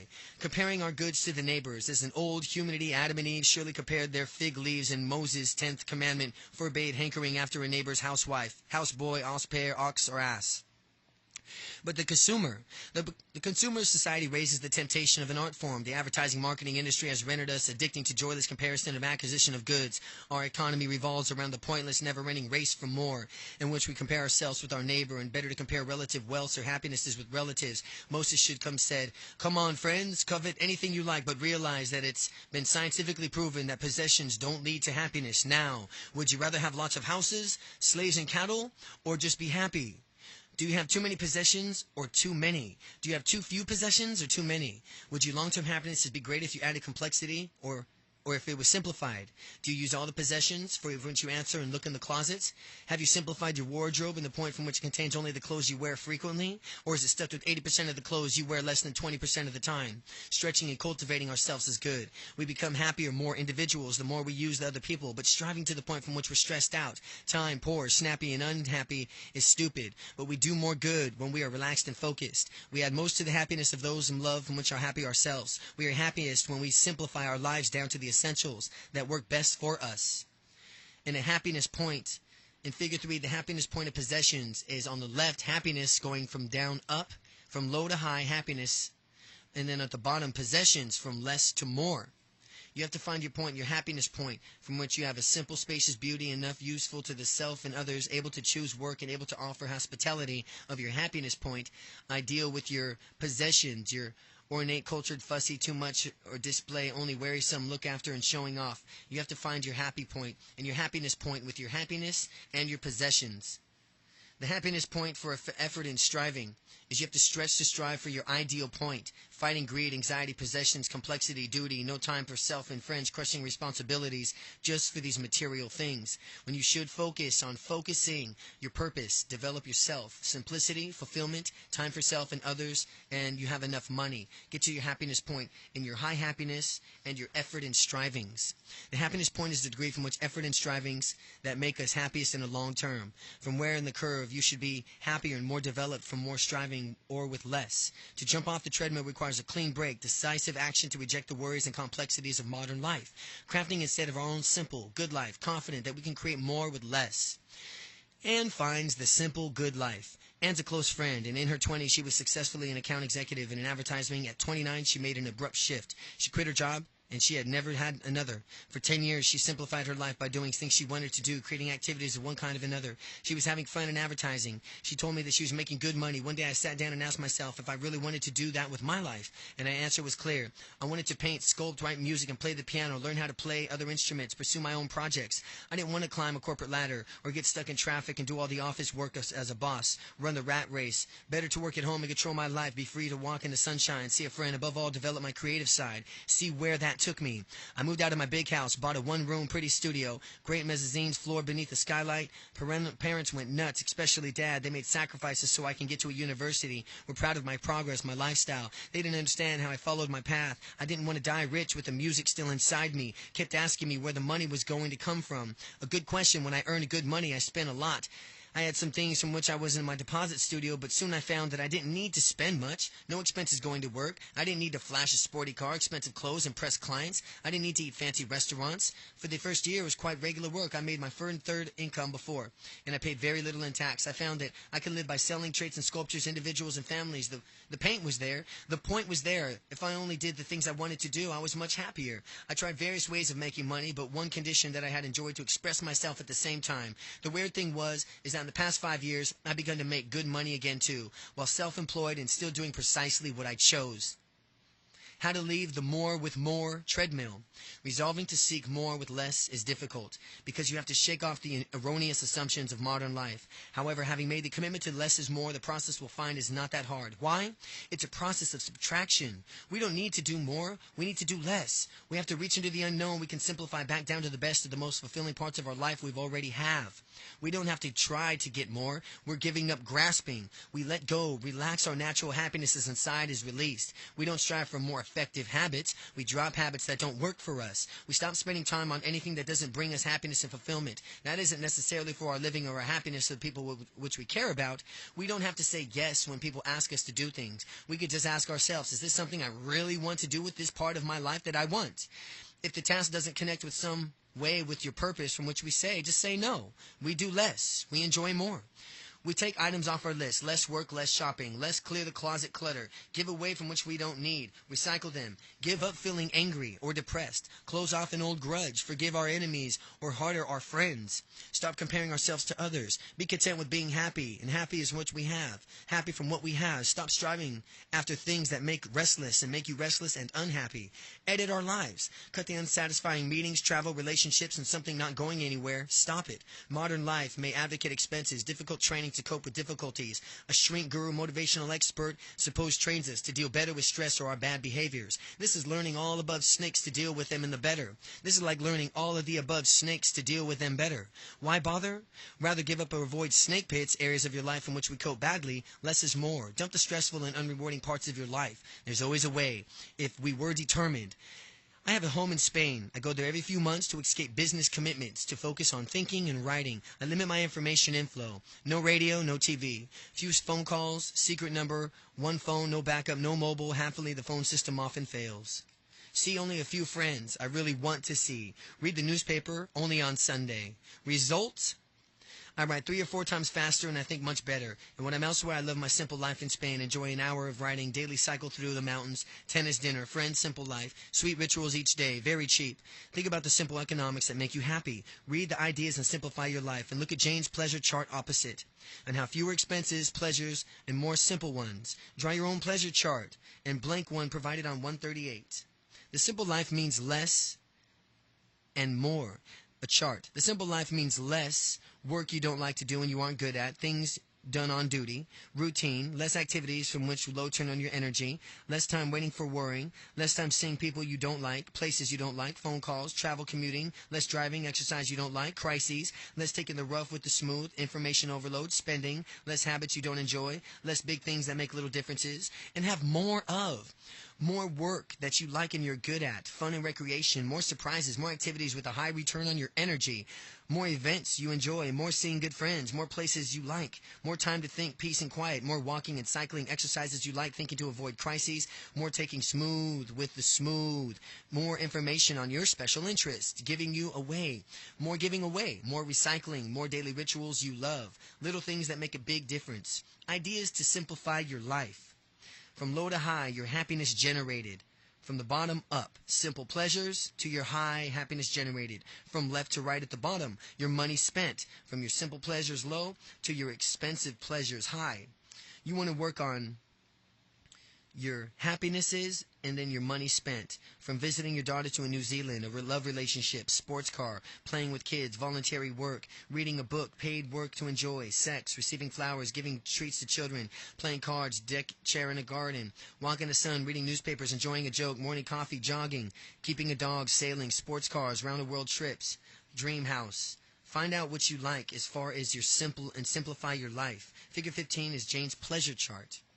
Figure out your own pleasure chart. From high to low, happiness generated. From money spent, pleasures to expensive pleasures.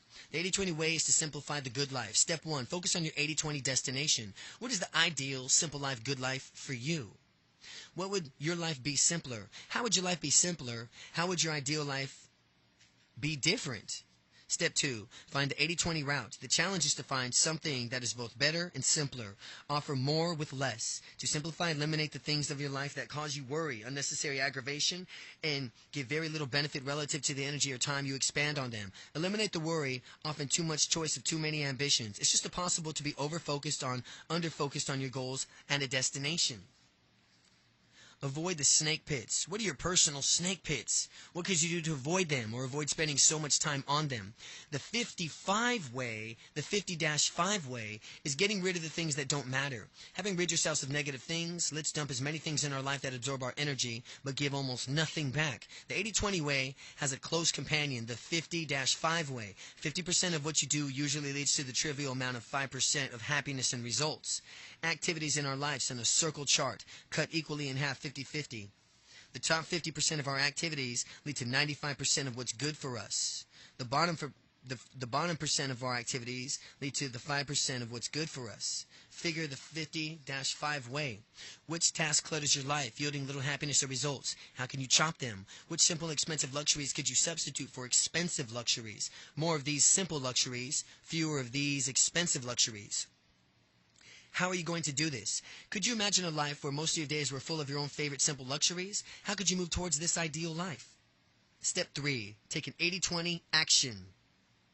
What are the 3 immediate simple action steps towards your destination, the steps that take you further towards your simple good life with the least energy? Action 1, Action 2, Action 3. Are you going to start today or next week? When these steps are completed, take another 3 steps until you reach the La Dolce Vida, a life that challenges and stretches you in a way you want, free you from yourself from worry and tyranny, and more with more. When you realize that less is more and focus on the few things that matter, it's always possible to find more with less. A professional and personal life that is simple, refreshing, and constructed around that each of us loves doing. Part 3. Making it happen. Chapter 9. The power of parsimonious, positive action. If to do were as easy as to know what were good to do, chapels would be churches and poor men's cottages, princes, palaces. William Shakespeare, The Merchant of Venice. 2 identical twins, Julie and Sandra, are very shy. A great mutual friend is giving a party and they really wanted to attend. So they decided to cure their shyness. They would turn up a self-help section of their local bookstore. Julie buys a bookseller about positive thinking by a famous motivational coach. She learns that she must supply her shyness. She knows that she must suppress her shyness. Whenever she feels shy, bing, she would dismiss the thought. She would tell herself that she isn't shy anymore. The inside of her introverted personality there is an extrovert, and that can be liberated. On the afternoon of the party, Julie was having second thoughts. She was thinking, I've always been awkward at parties. Let's not go. But then she tries to stimulate some positive thinking. She says to herself, nonsense, my girl. You can be the life and the soul of the party. Let's pretend that you're not shy at all. And you won't be. Just before leaving to her calm nerves and help awaken her extroverted within, she has a large vodka and tonic. In the taxi with Sandra, Julie feels all pumped up, positive thinking working, but when they arrive to the party, her senses and the vodka wearing off, the bar is crowded, and she gets anxious as usual. She tries to feel positivity, but after 15 minutes, she hasn't talked to anyone, not even Sandra, who's deep in conversation with a gorgeous young man. Not wishing to interrupt the feeling as bad or as ever, Julie leaves after a half an hour.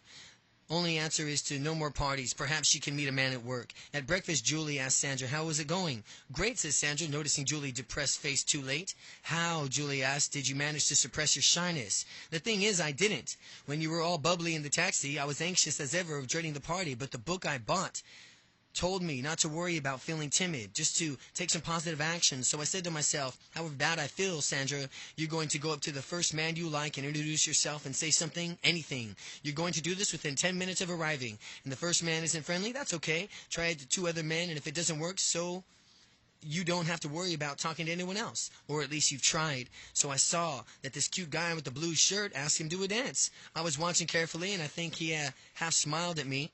Anyway, he said yes and introduced me to his friends. After 2 dances, I wasn't nervous anymore. What was the book? Oh, I've got it upstairs. Some funny title with numbers in it. Positive thinking may work for a small minority of people who are natural optimists, but they don't need help. The problem with positive thinking is that, much in advice from self-help gurus, it can be unrealistic and lead us to deny our emotions. Kidding ourselves that black is white does not usually work for long. We cannot change how we feel about life very easily and quickly, nor do we need to. All of us are bound to continue of having a negative emotions, feeling down, anxious, angry, or weak. These emotions are valuable because they tell us something useful about ourselves.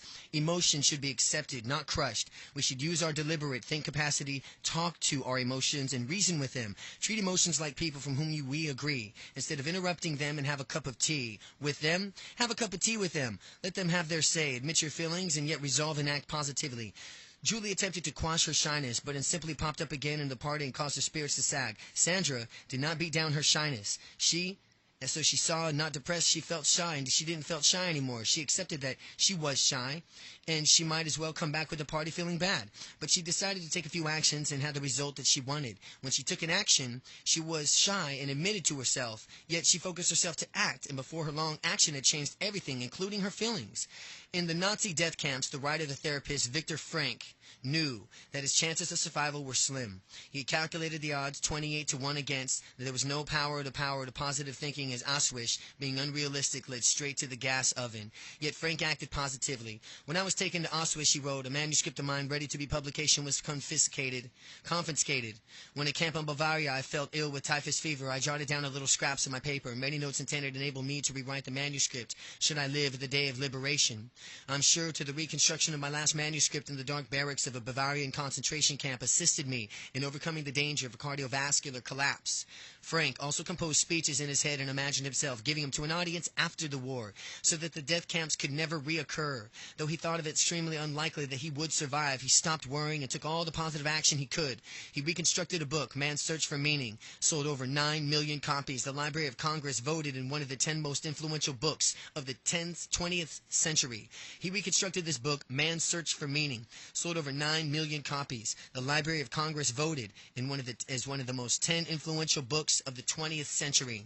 Viktor Frankl did not deny his emotions. His book is oblique and unrealistic about the horrors in camp life. Still, he asked himself, what could I do the most possible work for giving me a reason to continue living? Then he acted. Even though in the most of his time he felt depressed, hungry, physically tormented, he couldn't attempt to think positively, but just to act positively. He noted that other individuals also managed to act positively. The experience of the camp shown that men did have a choice of action. Who has lived in a concentration camp can remember the men who walked throughout the huts, comforting others, giving away their last piece of bread. If inmates of concentration camps can take positive action, can't we all? Next time you feel blue, ask what positive action you could take to change your mood. If you're stumped, try one, or all, or these. Stand upright. Stretch and smile at yourself in the mirror, then find another person to smile at, even if it's a stranger. Go for a long walk and take some other exercise, and perform an act of kindness. However bad our circumstances or emotions, we could take and change our lives by a few 80-20 actions. The relatively easy actions will make such a big difference in our happinesses and our happinesses of people around us. The Shakespeare quote at the beginning of the chapter is right. A lot more difficult acts than which we know from which we do. How many times we also resolve to do something positive only to resume our normal lives without making that decisive step. To change our lives, we must make it easier on ourselves. We have to achieve decisive change and do it without superhuman effort. This is where the 80-20 way is so different, so much more effective for two reasons. The 80-20 way does not require to change how you feel. It will then come later. Naturally, without strain, is our actions to produce the desired results. 2, we don't have to increase our effort and energy. We almost have to breathe in our daily lives. By focusing on less is more, and the very few things from which really matter to us, we could transform our life, and while actually exerting less effort, having fewer worries than now. If we highly selected about what we want and limit ourselves to the few and key things and express our individuality, we could be lazier yet act more effectively. By using the idea of more with less, we could find much better solutions that use less energy. The secret of 80-20 action is to be parsimonious in our positive actions. Be stingy, and economical with your energy. Remember to be stingy and economical with your energy. There's a limited amount of it. Only use it in those few actions that can really make you happy and powerful. It's easier to change a few things if we do the things that we habitually think and feel. Take the few actions and get your feelings that will take care of themselves. All you have to do is reflect, then act. Work out what you want, the few things that are most important to you. This is the 80-20 destination. Work the easiest route for you, the few actions that will produce the results you want in the least strain and stress. This is the 80-20 route. And take a few most important steps along the route. This is the 80-20 action. So far in this book, we've concentrated on the thinking. Now it's time to experience less and more with less. The time to act. The good news is that we can apply 80-20 way to process of an 80-20 action. There's a simple action program that really does work, and here it is in our final chapter. 10. Your 80-20 happiness plan. Just do it. Nike slogan. There's a true story about a troop of young Hungarian soldiers lost in the Alps during training in abnormal weather. With no food or supplies, they were cut off from their colleagues. After 2 days of snow and sleet, they were frozen and weak from hunger. They had no idea how to get back to the base. They lost the will to live. Then a miracle happened. Searching for a cigarette in the lining of his tunic, one of the soldiers suddenly found an old map. The soldiers confidently used the map to march through the mountains back to safety. It was only when there that they were warm and fed the base camp that they discovered that it was a map of Pyrenees, some 2,000 kilometers away. The story has two valuable lessons. It's better to act constructively than to have the right answers and not to act.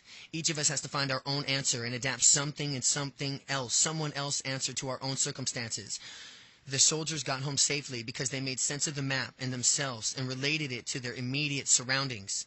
Now is the time for you to act, to adapt the insights from the 80-20 way, to suit your own desires, inclinations, and needs. You can make your life very much better without fuss, bother, or superhuman effort. But this does require action.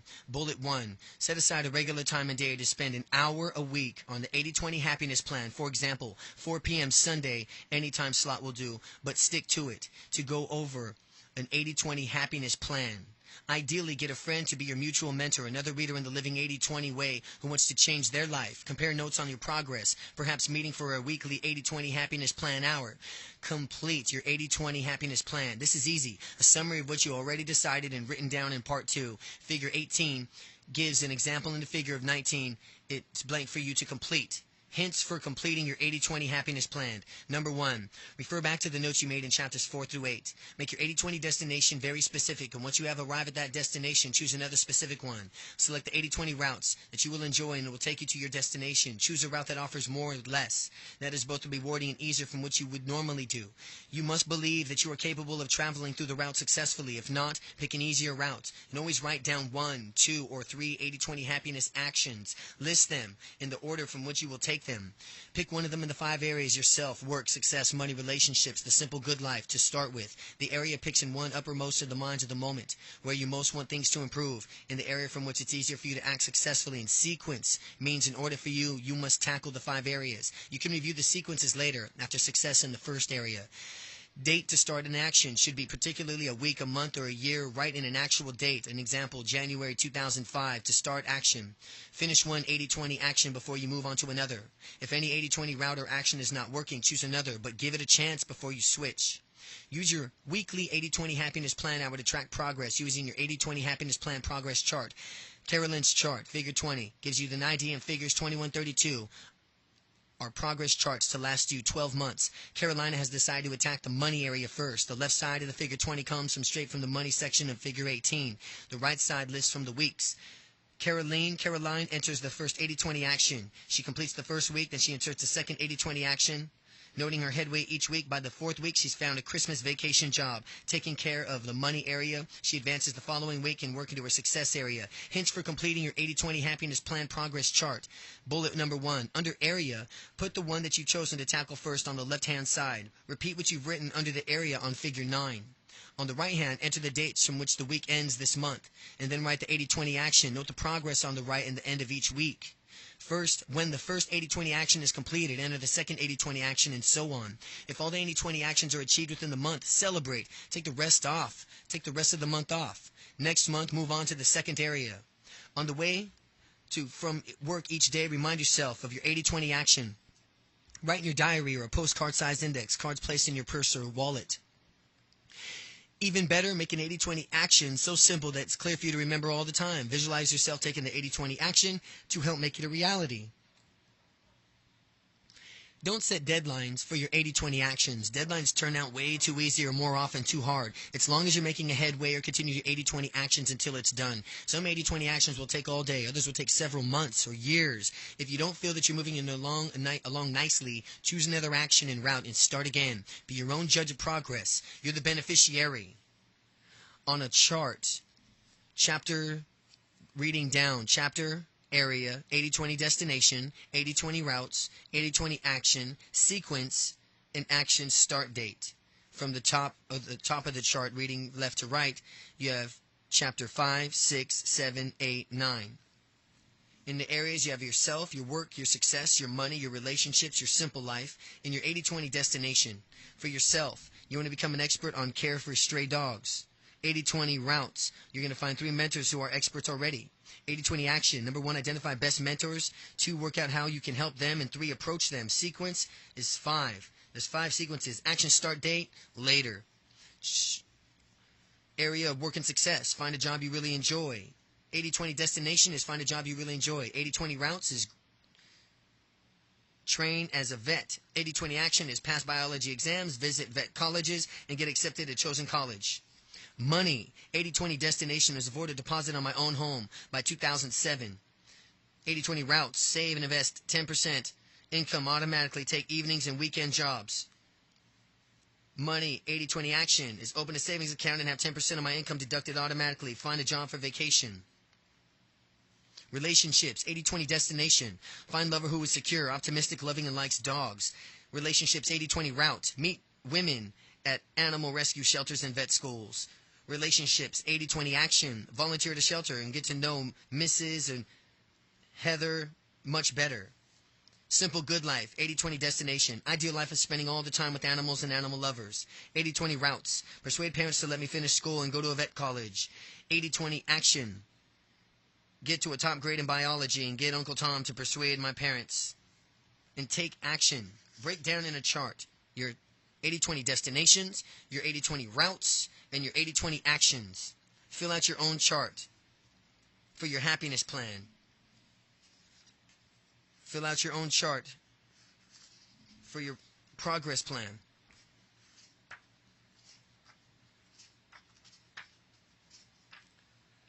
Farewell. In Lewis Carroll's Through the Looking Glass, the Red Queens dragged Alice into a mad lash. They were running hand in hand, and the Queen went so fast, that was all she could do, was keep up with her. Still, and the Queen kept crying, "Faster, faster!" But Alice felt that she could not go any faster. She had no breath to say so. The most curious part of the thing was that the trees and other things around them never changed their place at all. However fast that they went, they never seemed to pass anything. "Now, now," cried the Queen, "faster, faster!" And they went so fast that they seemed to skim through air, hardly touching the ground with their feet. So suddenly, just like Alice was getting quite exhausted, they stopped. She found herself sitting on the ground, breathless and giddy. Alice looking around in a great surprise. "Why do I believe that we've been under this tree this whole time? Everything was just as it was." "Of course it was," said the Queen. "What would you have it?" What would you have it?" "Well, in our country," said Alice, still painting a little, "you generally get somewhere else." "And you ran very fast for a long time, as we'd been doing." "A slow sort of country," said the Queen. "Well, now here, you see, it takes all running that you can do to keep in the same place. And if you want to get somewhere else, you must run at least twice as fast as that." Lewis Carroll could have been satirizing today's fast-track world, which urges us to go faster and seek more with more. But as Alice found, when we speed up or exhaust ourselves without getting anywhere, the treadmill of modern life relentlessly cranks up. We run faster and faster, but it never arrives at a happiness. Like running at the gym, we sweat, we get tired, and then we stay there, where we were. Fast track bestows only the illusion of speed, like a theme park roller coaster. It's scary and thrilling, yet it takes us nowhere. If speeding up takes us nowhere, slow down and take us somewhere. Slowing down could take us somewhere. Contrary to the common opinion, less is more. Only by concentrating on few important and vital things and refusing to worry over the mass of trivial ones can we find happiness. Only by doing less can we live more. Only by insisting on more with less can we fulfill our individual destiny. We have seen this more with less in principle behind marvelous achievements in business, economics, science, and technology. The watchwords of success are focus, selectivity, and innovation. The 80-20 way translates the same principles to our individual lives. We don't have to accept the current fad, surely one that will seem bizarre and ridiculous to observe in a few decades ahead. Far more with more. More with more is stupid, but it wastes human potential to insult human intelligence and ingenuity. In flunks of an objective test of a social progress, more with more is just a wet dream for a misguided yuppie. To find the meaning of life, we have to reach inside ourselves, to find the few things that we care about, the things that we want to love and devote ourselves to, and the things that we are good and enjoy. Having found these things, everything else is trivial, fulfilled by a happy, creative more with less, that we can safely ignore the shrill fad from more with more and faster, faster. But the 80-20 way still requires effort. And in this book, I've suggested a more intelligent and worry-free path through life, an easier way to achievement and self-realization. More with less is much easier than more with more. Yet one respects the 80-20 way, it's harder. It is harder to start because all the assumptions of the modern world push us towards more and more and more with more. We need to self-confidence and resolve and leave the crowd. To reject more with more in favor of more with less requires less labor and yields happinesses and fulfillment, yet also demands a degree of intellectual courage. We have to reject the modern treadmill and stop doing what other ambitious people are doing. We must get rid of more and more with more. We have to work with where there is less can be more and stick to our guns when friends and colleagues think we're nuts to dare to guess that we now believe in less is more and more with less. But reading this book has been useless unless you start behaving differently. Albert Einstein said that every problem should be made as simple as possible, but not simpler. The 80-20 way must make everything as easy as possible, but not easier. Ultimately, to make a life, to take an action that will lead to a best life that you can make, requires some new and different efforts. Otherwise, you would be in the robots of life, wouldn't be any worth crafting. Nevertheless, effort is effortless when driven by desire and love. Too often we driven not by desire and not by what we love, but by a dread hand of guilt, worry, and duty. Duty, John Foles wrote, largely consists of pretending that the trivial is critical. Duty wastes life's energy. All great human accomplishments have been driven not by duty but by passion. Our lives are most enjoyable and valuable when we are driven by the few things that excite us. When we are not excited, nothing is of any use. If we are not ourselves, however, there is no limit to our happiness or achievement if we just act ourselves. The vision behind the 80-20 way is a world from where we as individuals responsible for ourselves, discovering and enjoying our unique place in this universe, leaving behind fond memories, happy children, and some enhancement of art, science, literature, service to other people. It is awesome to realize that most of life is trivial and most in which we do is unworthy to us. Of course we should sit down and think of mundane tasks of life, the cleaning, the washing up and need to make a living. What matters is how we do this and what we do. Anything that gives the meaning of life to us and our happiness is precious. But to drift aimlessly through life without happiness or making other people happy without realizing best of what we could become, what a waste. Yes, it takes a little effort to get the 80-20 way. You don't need 20-20 vision, but you do need 80-20 vision. Yes, it requires different attitude. Yes, you must stand out from the crowd, and yes, you must cast off the sticky chains of modern convention. Yes, it takes action, but yes, you can do it. Decide now that you will. Start to do it. Once you get the hang of it, it'll seem the easiest way of all. Without action, you may have enjoyed this book, but the pleasure will soon fade. My warm wish to you to take with a few, small but directed actions that'll transform your life, enabling you to have happiness to overflow and flood the people around you, the ones you love, to multiply happiness. Start those few actions right away. The 80-20, living the 80-20 way. Work less, worry less. Succeed more, and enjoy more. Richard Koch, author of the 80-20 Principle.